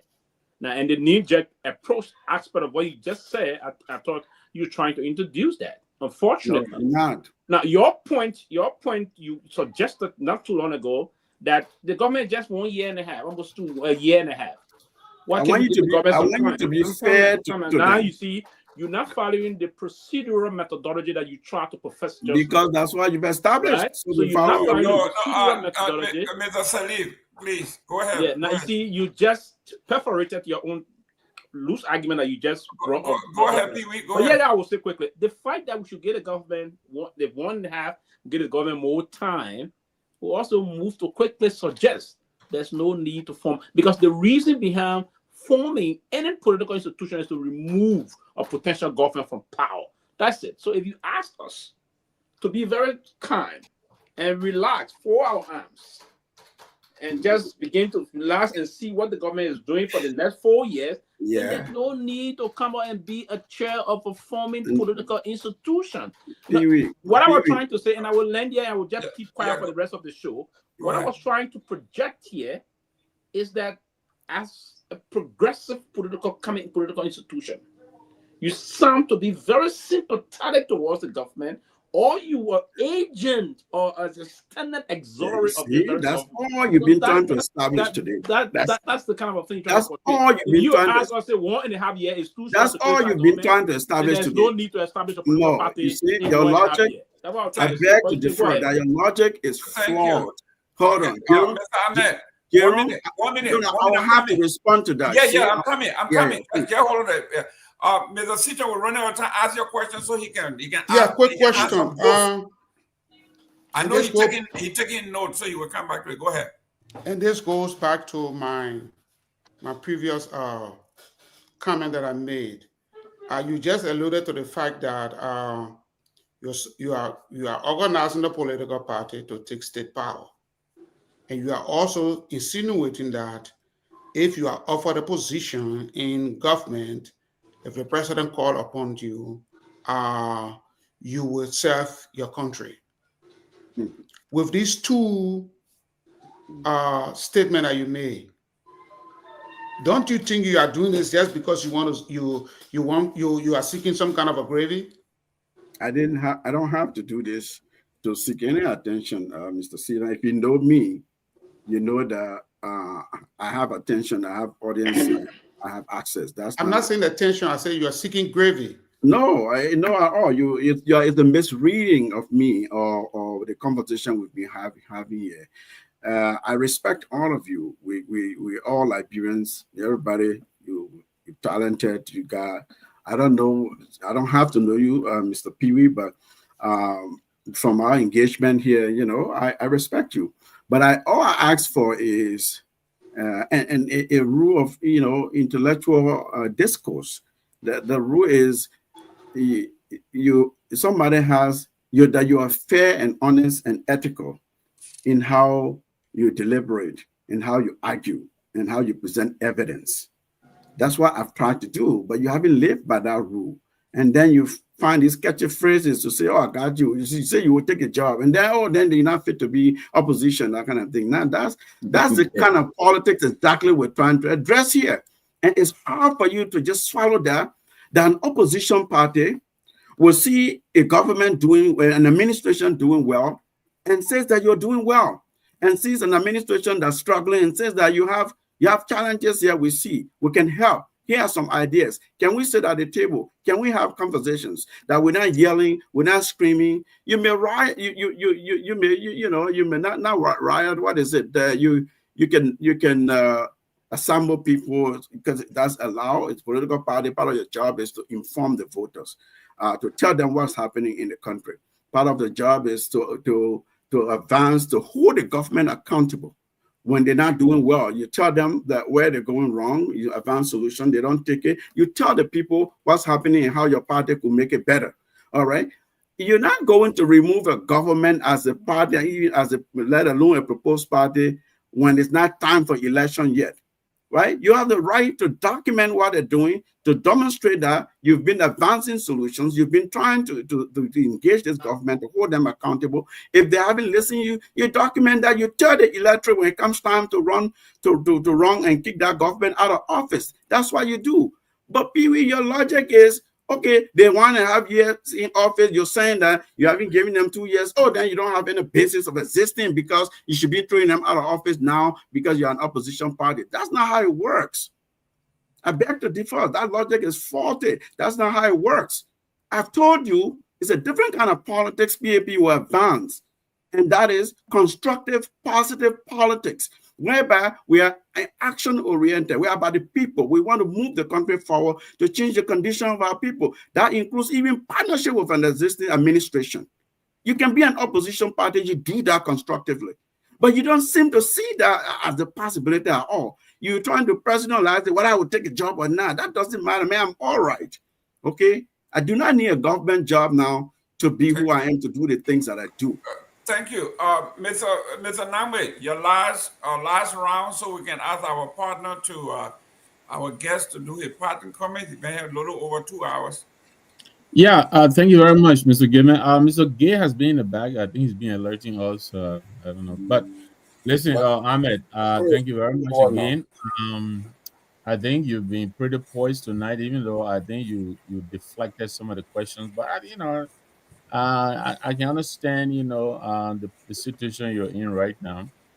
We are in the same boat as opposition political parties, and so it's not my desire here, to make you look. I'm a potential minister. Whatever you want to say, man. That's all you came on the show tonight to say. To go home and say, Mr. Ahmed, go ahead. Now we're sort of making give us a party. Oh man, come on. So let me, however, let me put you on the spot right Mr. Steady, I just put you, man. Oh man. Pewee, I need to find you somewhere. Let's go so the man can do it. We in the CMC, there are a number of things that we're calling this government on, and we're gonna insist and persist. One, we want to audit the legislature because we think that legislature, where your proposed political leader is a house of filth. Is rotten and corrupt. We want to audit that legislature. That's one of our things we're pursuing. What is that one thing right now that the PAP tomorrow, if you were to call a press conference, you would tell this government to quit and do right, that they're not doing right? That one thing. Well, if you when we get certificated and because right now, mind you, Dan, we're a proposed party, man. You could put me in a lot of legal risk in terms of pushing me to present the party as though it's already a legally registered party, it's operating. It's not, Victor. We're not out of the right now, you're in the lion mouth. Got you. Yeah, we still do. And that's why some of the questions they want me to say yes and no to, I can, because they're governed by regulations and law. I have to respect that. It's not because I'm pontificating or I want to deflect questions or I'm dishonest, not transparent, all those descriptors. There's none of the above. Okay. Victor, we are serious about what we are bringing the PAP about. If it wasn't so, Ahmed Seleke would not be here talking to you about People's Action Party. See, I don't need that. I don't need that attention. I'm not here to brag about anything, but you know me. You know, people who know me, I'm a professional by the grace of God, fully accomplished, competent. I've worked around the world. I've worked in Liberia. I've worked successfully in the US. I've led major entities, millions of dollars of portfolio. And so I can repeat it in my country. That's why I'm telling you. What I've done overseas, what I've learned overseas, there's nothing wrong with bringing it to Liberia. And that's what I've done in the past. If you check my track record for the past 10 to 15 years, everywhere in Liberia, I've had impact. Some of us don't go around bragging and tooting our own horns around here, but we've done things quietly to move the country forward. And we think we can continue to do and do more and do better. The ideas and the practices that PAP is proposing is strange to people. They think oppositionism is just screaming and yelling, condemning and criticizing. That's not what it is. You see, the founding father of the United States of America, where you all sit here, George Washington, in his farewell address, what did he say? Beware of factionism. That factionism was parties. It discouraged political parties. You know, because what happened in Great Britain, where with the Whigs party and the Whig and the Tories, it's you see, they're divided, they're fighting. We ran away from that. We came to a new land, built a government. They advocated for strong central government and stay away from political parties. But quickly they became a two-party state. Okay, the point here is that political parties, the functions, four basic functions. I won't go over all of them, but one of them is tell the voters, tell the citizens what is going on, what is going wrong, what is going right, what could be going better, and what to do about it. What is the alternative solution or actions that you can take? That's what PAP is introducing. No individualism, inclusive institution building beyond Ahmed Salih, beyond anybody who is a member of the party, whether big or small. That is what we're bringing here. Let's be constructive and positive and build our country for once. So, thank you. Hope you get to do I don't do it, then I don't qualify to be an opposition leader. Then you're misunderstanding our political philosophy. Thank you very much, Amen. Thank you very much. Honorable Salim, can you give us, you've been with us a little over, almost going 3 hours. Are you in the US or in Liberia? Thank you. Your party comment, sir. I appreciate the closing argument. This is my second time. This is my second time coming to this platform. I came here before in my capacity as an individual citizen. Ahmed Salim. Citizenship is a two-side, what they call is a sword, double-edged sword. You have rights, but you have obligations. As a citizen, you have responsibilities. And we are saying our generation, in our lifetime, we can do something about citizenship call. And that call is to rise up and do something about our country. Change the conditions of our people, change the condition of our country, not by saying it and talking it, but by doing it, introducing a different culture that may be strange to the people, but has worked in other places. Try to contextualize it, make it fit the Liberian culture and history and people, but try to fix the country, care about the people. I do not accept our young people. 60% of the population is under the age of 15. Most of these kids go to schools that don't even serve them well. They graduate, the only job opportunity they have is to be a motorbike rider, a keke rider. That is unacceptable. We're mortgaging the future of our country. Let's build institutions, vocational institutions, and train our citizens, build human capacity, go and bring new technology in the agriculture sector. Look at our natural resources, our minerals, our tourism sector. You can do something to move the country forward, to change the condition of our people. It's unacceptable for those who can afford to be flying to Ghana, Johannesburg, Dubai, India, United States for medical care. These very politicians, when our people are dying because of curable diseases. It's unacceptable when the people go hungry. It's unacceptable when someone doesn't know how they will send their child to school tomorrow. I'm saying in our lifetime we can do something about that. And like-minded Liberians at home and abroad have come together to introduce the People's Action Party. For the next several weeks, that's what you'll hear me doing exactly. I'll be introducing this party, discussing its ideologies, discussing its philosophies, its political philosophy, and actions that we intend to take.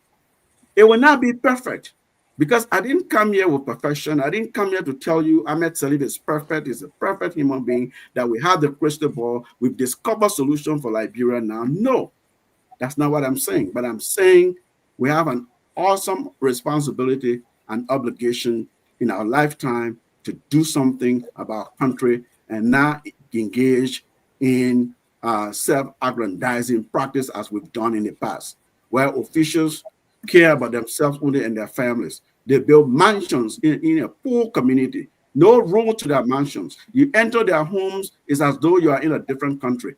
And our people outside around the surrounding are very poor and hungry. That is unacceptable. We got to change that mindset. You cannot live in a city where the infrastructure has crumbled. A European has to tell you how filthy your city is and you get angry. We should say that this is wrong. We know how to fix it. Let's come together as Liberians and fix it.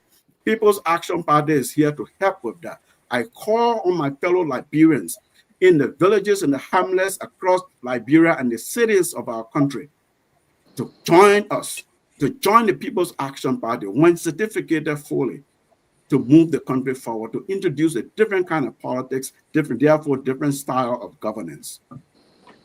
Thank you very much, ladies and gentlemen. That was the organizing chair of the political party to be PAP, Honorable Salih. We look forward to you coming back when you are fully certificated and become a political party. When you come back here, and I have taken notes, we will ask the exact question and see how it goes. Let's do it. Just like you addressed the Joseph Walker scenario, he spoke in prose when he was running.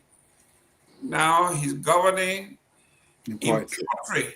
And you who were impressed, you are not impressed anymore, and you join another party. So we'll see when you come back here, we'll see whether they see Ahmed. Pre-party will be the see Ahmed during the party time. Thank you very much for coming.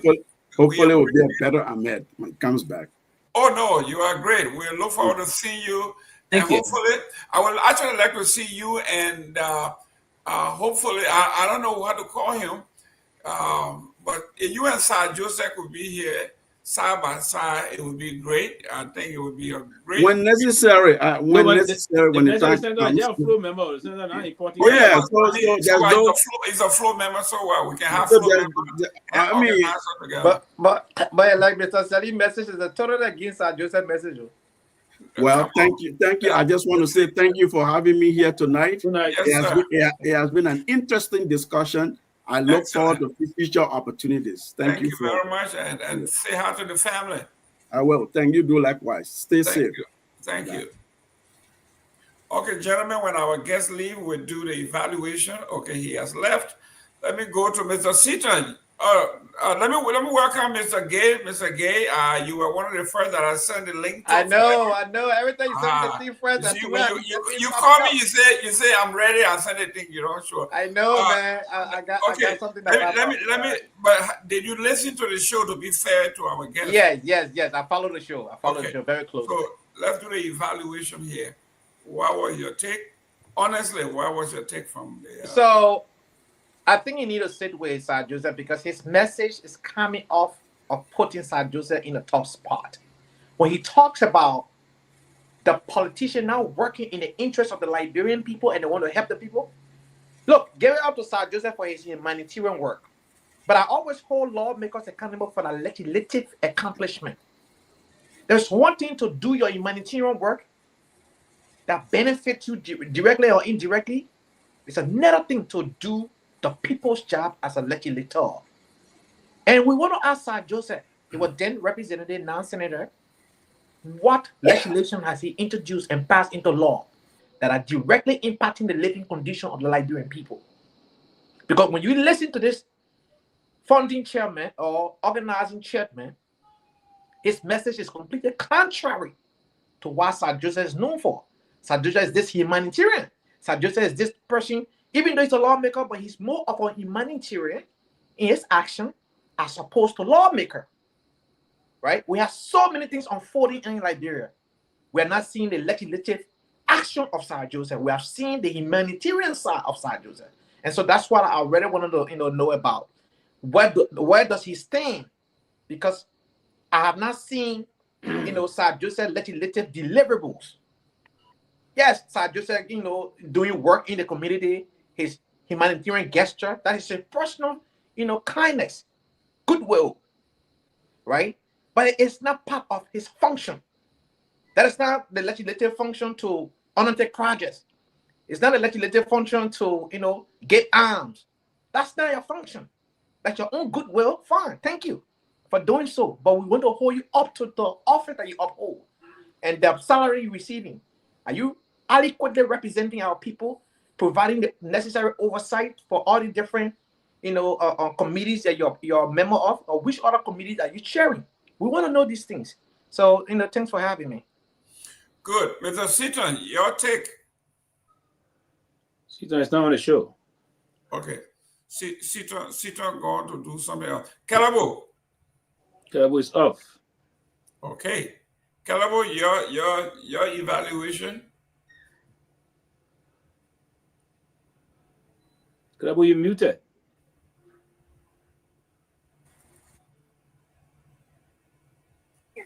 I'm saying Pewee should go ahead. I'll be next to Pewee. Oh, why are you picking on? Go ahead, Chief. Why are you picking on Pewee? No, when you go ahead. Somebody call me. Oh, okay. Go ahead, Pewee. Oh yes, I think you see he singled me out. He believed that I was trying to go after him, and I don't think no. I didn't think so either.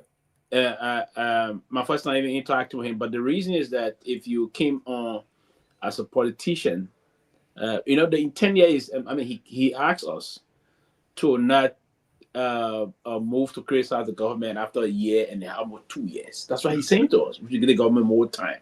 Now, if you ask us to give the government more time, why are you establishing a political party?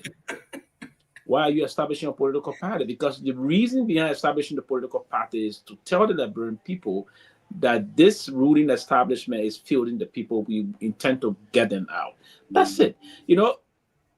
We have to be very strategic in terms of how we intend to move the country forward. And if we are establishing political party back to back for the mere purpose of seeking government job or collaborating with government, it's troubling. Then we headed nowhere. There's nowhere you're going to see, Jerome, to say the government has gone 1 year, almost year 2, and there's a lot of ineptitude unfolding. There's a lot of insensitivity unfolding. There's a lot of incompetence unfolding. The macroeconomic is not stable in the country. Things are tough in the country. Then a major incoming opposition party is saying, no, you got it wrong. You don't have to hit them now. Let it be when we are 6 months to the election, then you can start talking to them. Are we enabling the ruling establishment? So his action proved to me generally that he's an enabler to the issue about the suffering of the Liberian people, or just waiting to see if you're going to be called on the team of Mr. Bwakana. I've got from his own discussion, on a serious note, he's a smart young man, right? Let me not call him, he's a smart man. But he do have a conflicting interest moving forward. Is that he really want to get a government job. He want to be with this. That's what I observed from the person, from the ruling establishment. So he believed that Bwaka is doing some good job. We even said for the record he even said for the record that generator sounds significantly from the Torres Tower on the UN Drive. Generator sounds. So that mean when you this is Kia Radio 95.9. Don't touch it. Most of the hold on. Masare.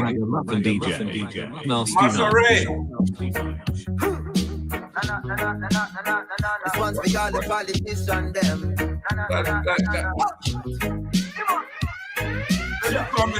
Is he paying attention to the show? behind your back, money them up pile up. Try to start your business and them quick for spoil up. Hey, well done, Mr. Politician. Enjoy your Rasta music in the meantime. Let me call him. Couple job at tear down with country demolition man.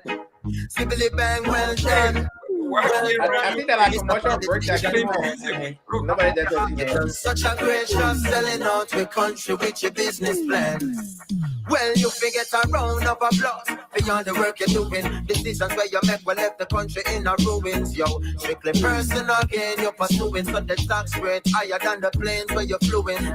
We gonna make you deal with the IMF, no banana box line, none of sugar cane left. The hotels and the beaches, the Spanish them. Yeah, man. Yeah, so Hey, you got your reggae groove. He said, Mr. Started the weekend.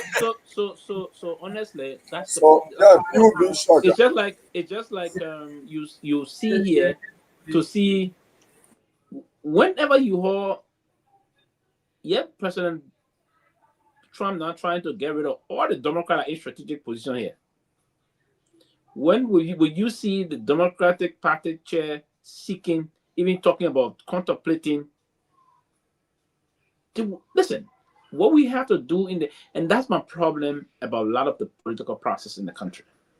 We have to appropriately ensure that the real forces are aligned, and then we move to push to that. Now, from the beginning of the show, quickly here, and we have to be clear, and Sir Joseph, the senator is saying he supports this process, is moving.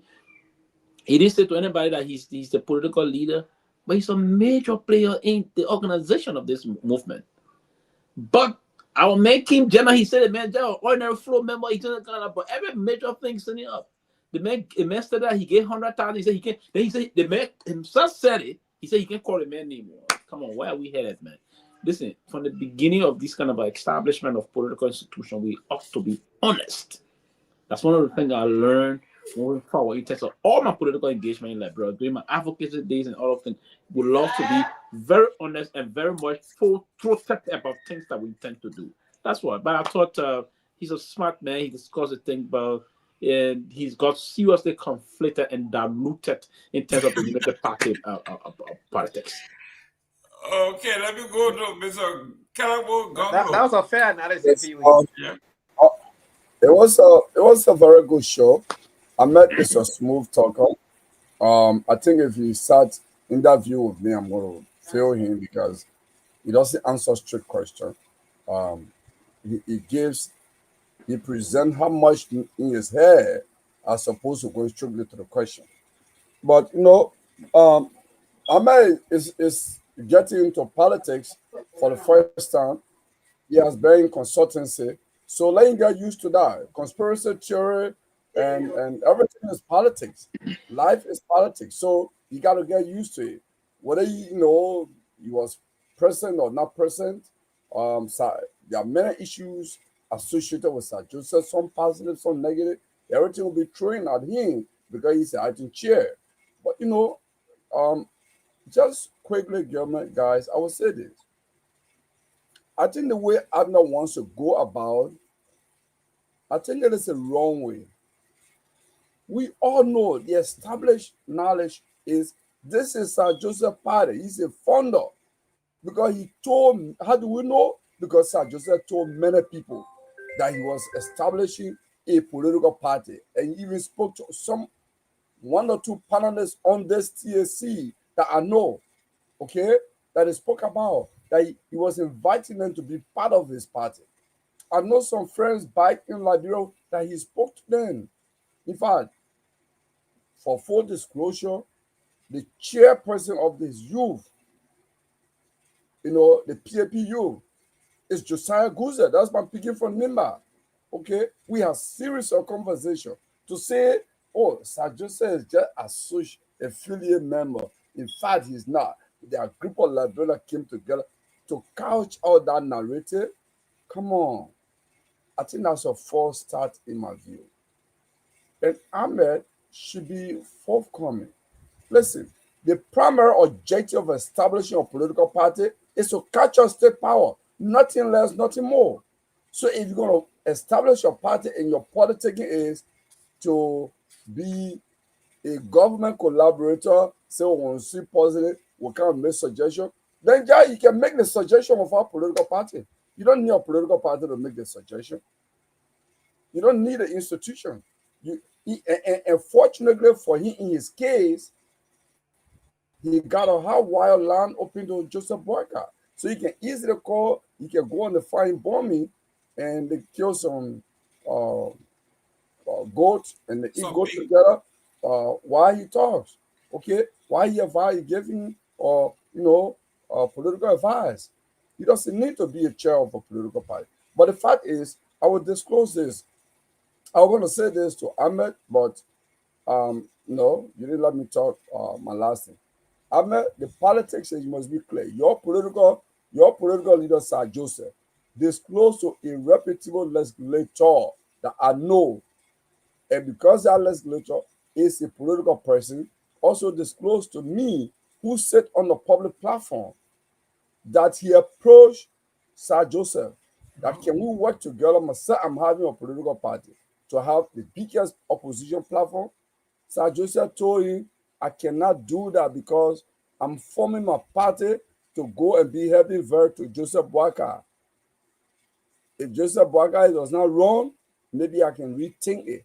But this party is primarily a helping vote to Unity Party Alliance. That is why he said to them, it's out there. And not one person he said to many people. So, I mean, I'm not going to deal with this. This is his political leader, or political leader in waiting can talk a lot. You got no control on what he's saying in your mouth. Okay? So I just want to put it out there. Good. You say you have a question or comment? Where you calling from? Your name? This is Dewazi, Mr. Gayman, calling from South Korea. From South Korea. Go ahead. Yeah, I just want to learn my little information and maybe my understanding. Yeah, just speak up a little louder. Yeah, I just want to learn my little thought on the gentleman who just left the studio and the party of Sir Joseph. I mean, I just want you people to understand that the government of Liberia will establish many political parties, and this is one of the parties. And Sir Joseph is not exempted from being a close ally to President Boyka. I mean, it's just something very clear. They don't have to speak it out, but the members shows that yes, indeed, all of them from the Unity Party and the President Boyka team. So we'll find most of those parties coming in. So it's not supposed to be like, they will not be. And one thing I want everyone else to know, whether we're in the opposition or in the ruling party, that the government will try to buy in more political parties to be on their side.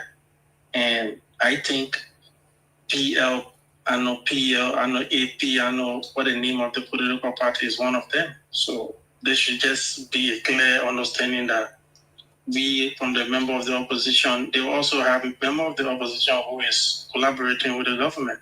So this is one of the parties, and Sir Joseph is one.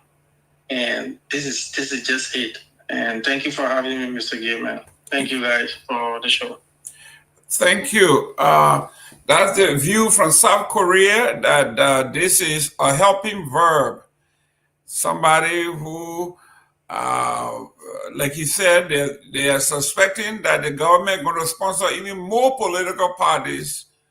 So they're going to be, another call, guys, 1 minute.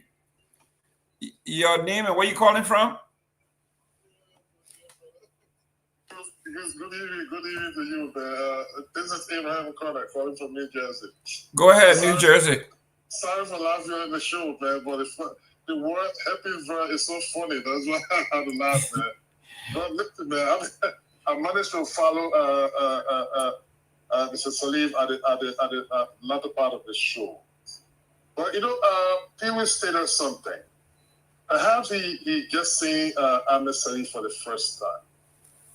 Ahmed was in the business of advocating for Boyka before and after his ascendancy. He advocated for Unity Party on focus on Liberia. Kehleboe Gongloe was his co-partner, equally so with Jerome Gayman. So they know, he's not a strange person when it comes to his support and loyalty to Boakai. By the way, Ahmed Sani was just recently in Liberia conducting consultancy for the very government. So if he should come on the show here and then you ask him a question, he tell you, it shouldn't be surprising to you that he says you should give the government 2 years, 6 months to election before you start to criticize them. It shouldn't be strange. That's the reason why the fact that he has fought a vehicle for it to be, quote unquote, a happy virtually for the ruling establishment, that's the reason we jumped on board. And then for him to stay, let me just post on the real quick, talking about politicians that are pocketing, siphoning the resources of the nation only for them to build fabulous home. This is evident by his leader now, Sir Joseph. Sir Joseph built a study, he got schools, he got established all over the place. Where are the roads leading to this establishment? Nothing. Where did he acquire this wealth to have this investment in Liberia? So you can't be talking two sides of your mouth. I'm sorry. Also, Sani should not be any strange person on the platform of Pewee. You have a logical question. You have to do a dichotomy when it comes to your position as compared to the position what you're trying to oppose. Every opposition worldwide is the government in waiting. But if you're going to be federal government, you should give them time. No need of you to form your party in the first place. Join the government. But again, thanks for the time, man. Let me not take all of the time, bro. Okay. Mr. Nagbe, your evaluation. Yeah, great show. We know Ahmed very well. He's I think he's very intellectually solid, but it's clear he's new in this role, and so but I think he held his own. I just couldn't understand why he seems to put a lot of feelings into this thing. I think he was a little bit sensitive on the feelings part. I think he could have done much better to dissociate his feelings, but again, he will grow into this role.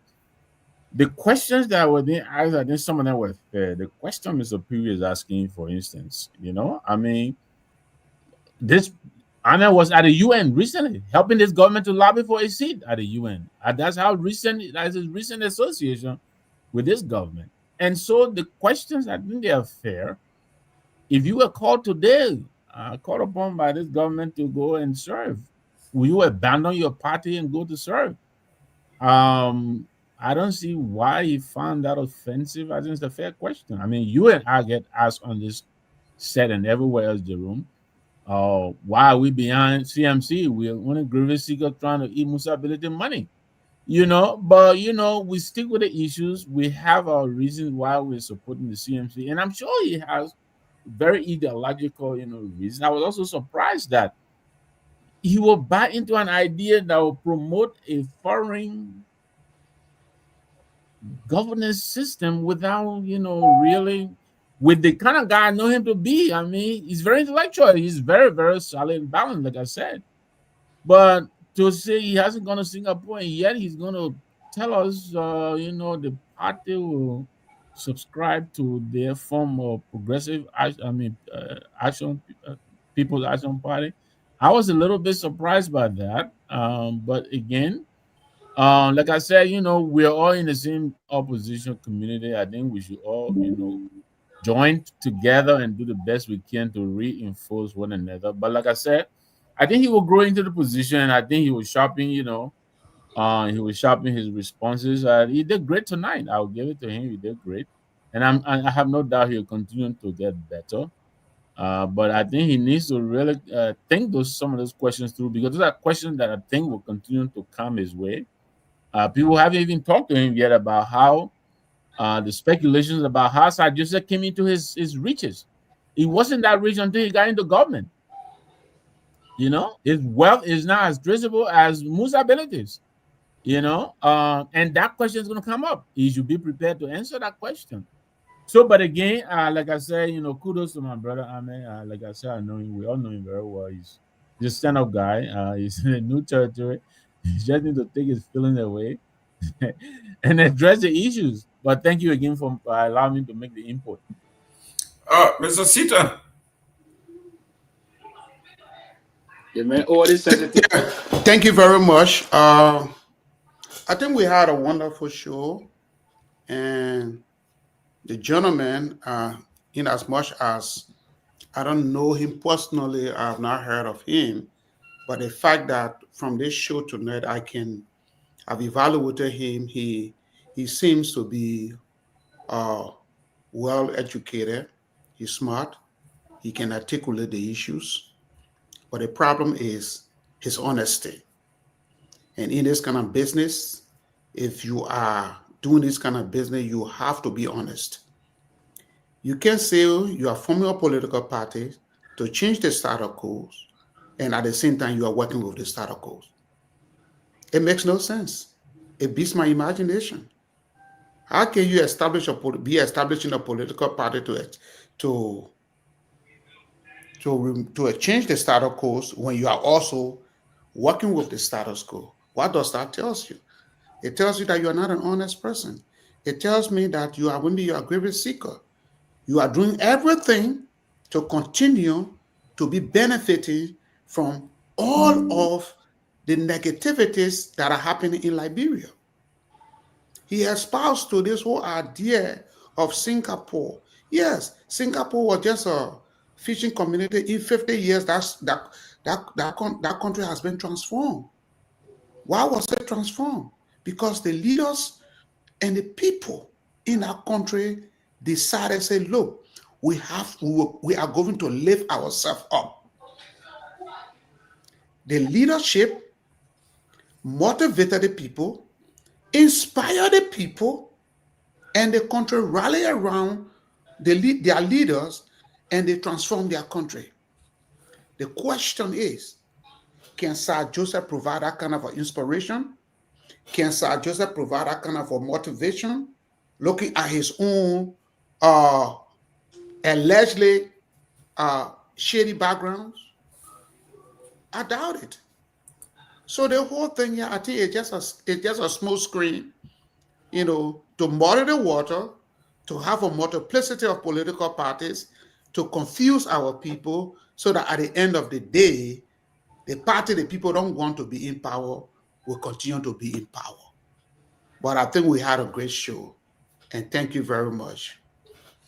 Great. I have my own observation. One is, let me start with the George Washington that he quoted, the farewell message to George Washington. George Washington warned the folks about the proliferation of political parties. There you go. So if President George Washington said, why killing all the 2 million party we create, then the man say, we should create more parties. Then he created his own party.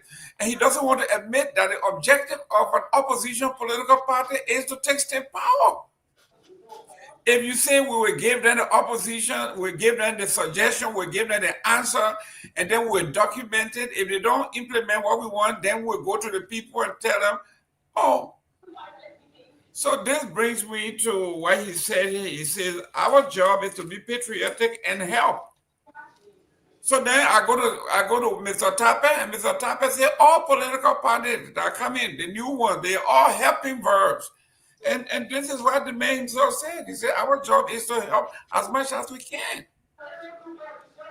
So, ladies and gentlemen, this is where we are, a political party.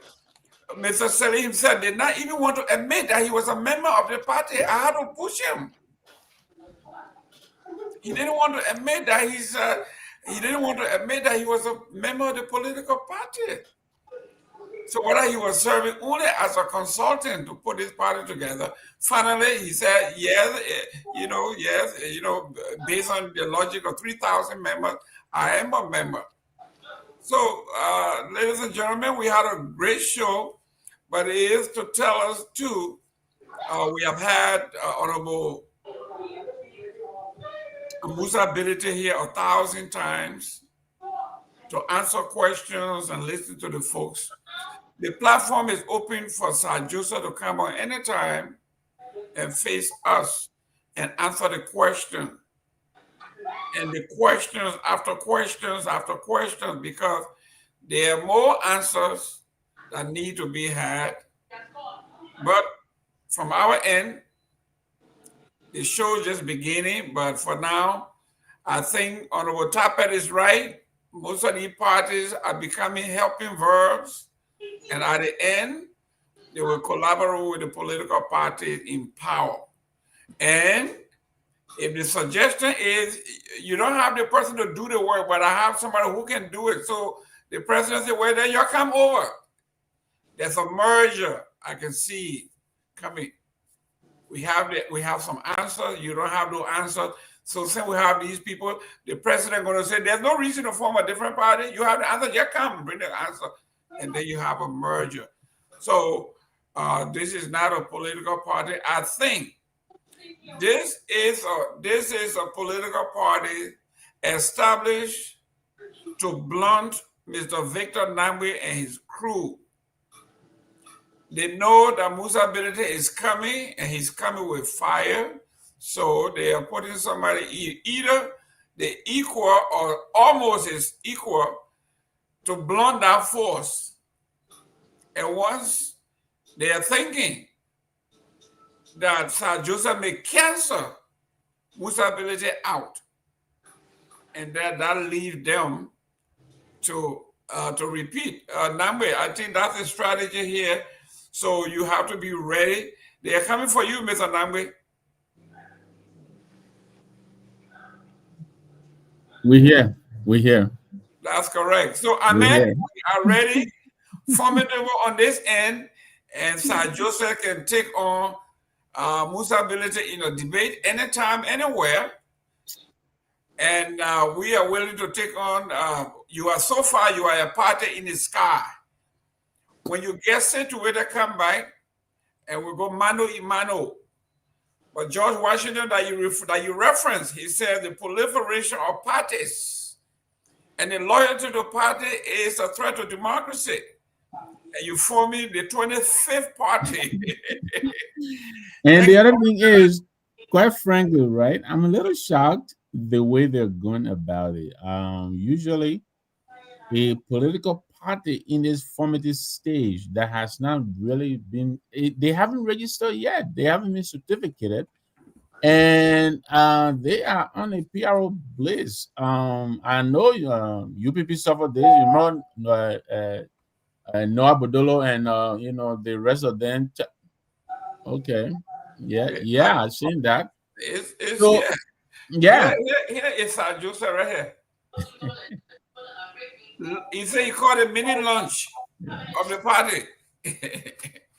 So there are tactics that can be employed. Somebody can go in the probate court and propose and interpose an objection to somebody who could be canvassed by whoever doesn't want you to register, and they can go and challenge your registration documents, and you could get really, really stuck very quickly in court. So I'm also a little bit surprised by that. But again, these are modern days. These things are pretty easy now. But back in the day, you wouldn't do that because Anyway.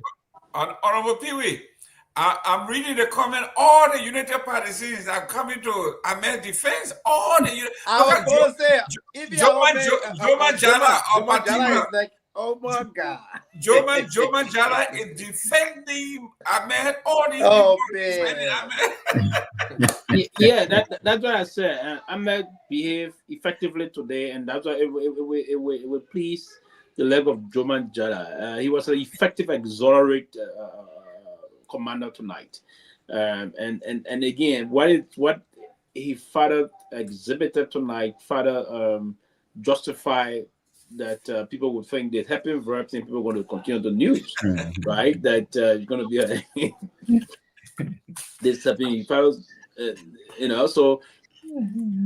I would think that there should be a different approach towards the way you want to establish a political party. If you want to serve even as a surrogate for the government, there's a way you do it not at this stage, right? You stay in the formative stage and you try to show your true color. I thought it was a very the way approach was wrong. He understand the issue basically, but the way he went about it, trust me, in terms of this, he came to do the bidding for the United Party, and it was quite unfortunate as a funding chair of a new political party. That was a very poor work today on his part. On a serious note, it was quite unfortunate that he do that. So the leg of the surrogates and foot soldiers of the United Party will celebrate him. That was a triumphant thing for them. So you see Joe Manja, all of his feelings and jumping there and there and what have you, pushing some of his myopic analysis up front, and so it is understandable, So sometimes again for Juma, he sees everything from a dogmatic perspective, very dogmatic, So just like if you came from the allegory of the cave and you said things, and he fixated on Waka is always correct, despite of difficulty unfolding in the country. But I want to hold Juma responsible because Juma is here doing well and other things, so he doesn't feel the pinch of what the ordinary people are feeling in the country. The rate is now 200. Juma don't know this. If you change $5 today in Liberia, Juma, please know that the people get a amount of $1,000. 1,000. Yep. So you at 1,000. 1,000. If you change $100 is $20,000. It's not really. So we deal with people every time on that side. We send things to people, so we understand the day-to-day difficulty that's unfolding in the country, Joma. So we not just blindly criticizing the government. No, I'm not one of those persons that just come and sit and blindly criticize on dear brother Joma.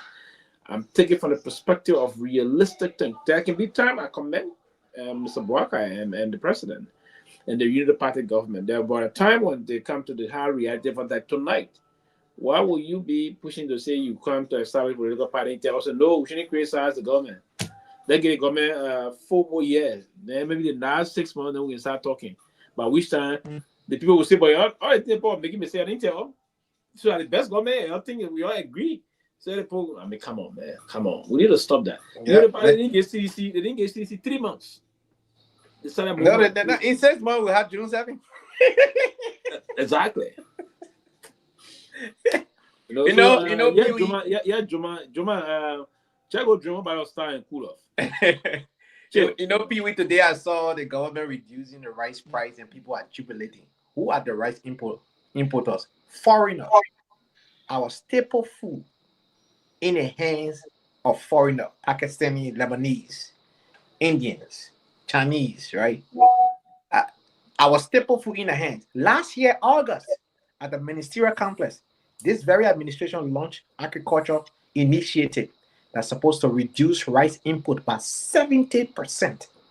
Last August at the ministerial complex, I still had that video with a big banner, right? Guess what? That project didn't go nowhere. First and foremost, you can't reduce rice input by 70% in 5 years in Liberia when we have 0 megadance farming infrastructure in place. Are you kidding me? So instead of them investing in agriculture, they are celebrating rice price reducing. Temporary reduction that will not last for a whole year. This is not serious-minded government. The government is serious. We have rice need 2 things: the sunlight and water. Liberia has both. We got the sunlight and we have the water. In abundance. In abundance too. Why are we not investing in the soil? But you're bragging about government negotiating with rice. So what did they cost the Liberian people? Because some kind of incentive have to exchange. The rice importer will not bring the rice to the country for free. They're not picking it from somebody else's farm. They're getting that rice from India, Bangladesh area, or any other country, Thailand, to bring the rice to Liberia. So if that rice comes to Liberia, that getting on the ship, they gotta pay the bank that they got the money from to ship the things to Liberia, all of those different things. So it's not free to get to Liberia. So if the government negotiate with the importers and they somehow giving the same wholesale price to retailer, or when retailer will sell the rice at the wholesale price, then what is it costing the government to do such? And how long would this be? That part, we don't know. And if you're Liberian, you should be scared of that part. Great, guys. It's time for us to call it night. The chairman wanted to, he said he got no paper because they're not formative yet. He said everything that the lawyer here allowed me. He asked me, what is your, I got the CMC playbook here. But I wanted to ask him, he said, no, we ain't ready yet. The law ain't require us to buy. We don't have this, we don't have that. We in a formative stage. Hey, my people, the politician in Liberia, then someone will come and say, we're doing something different. We're not playing politics, we're doing something. But anyway, guys, tomorrow, the ANC Youth Congress will be here tomorrow. And they will be on a hot seat. The ANC, Joma Jala, wherever you are tomorrow. I trust my youth congress. I trust them. I've listened to them. I trust them. And I'll be here. Joma Jala, don't come here tomorrow talking junk. and leave Kehleboe alone. There are no three skinny pigs here. Tomorrow is going to be real people out here, so don't bring your 3 skinny pig thing. Guys, let's do it tomorrow, man. Thank you very much. Good night, guys. Thank you.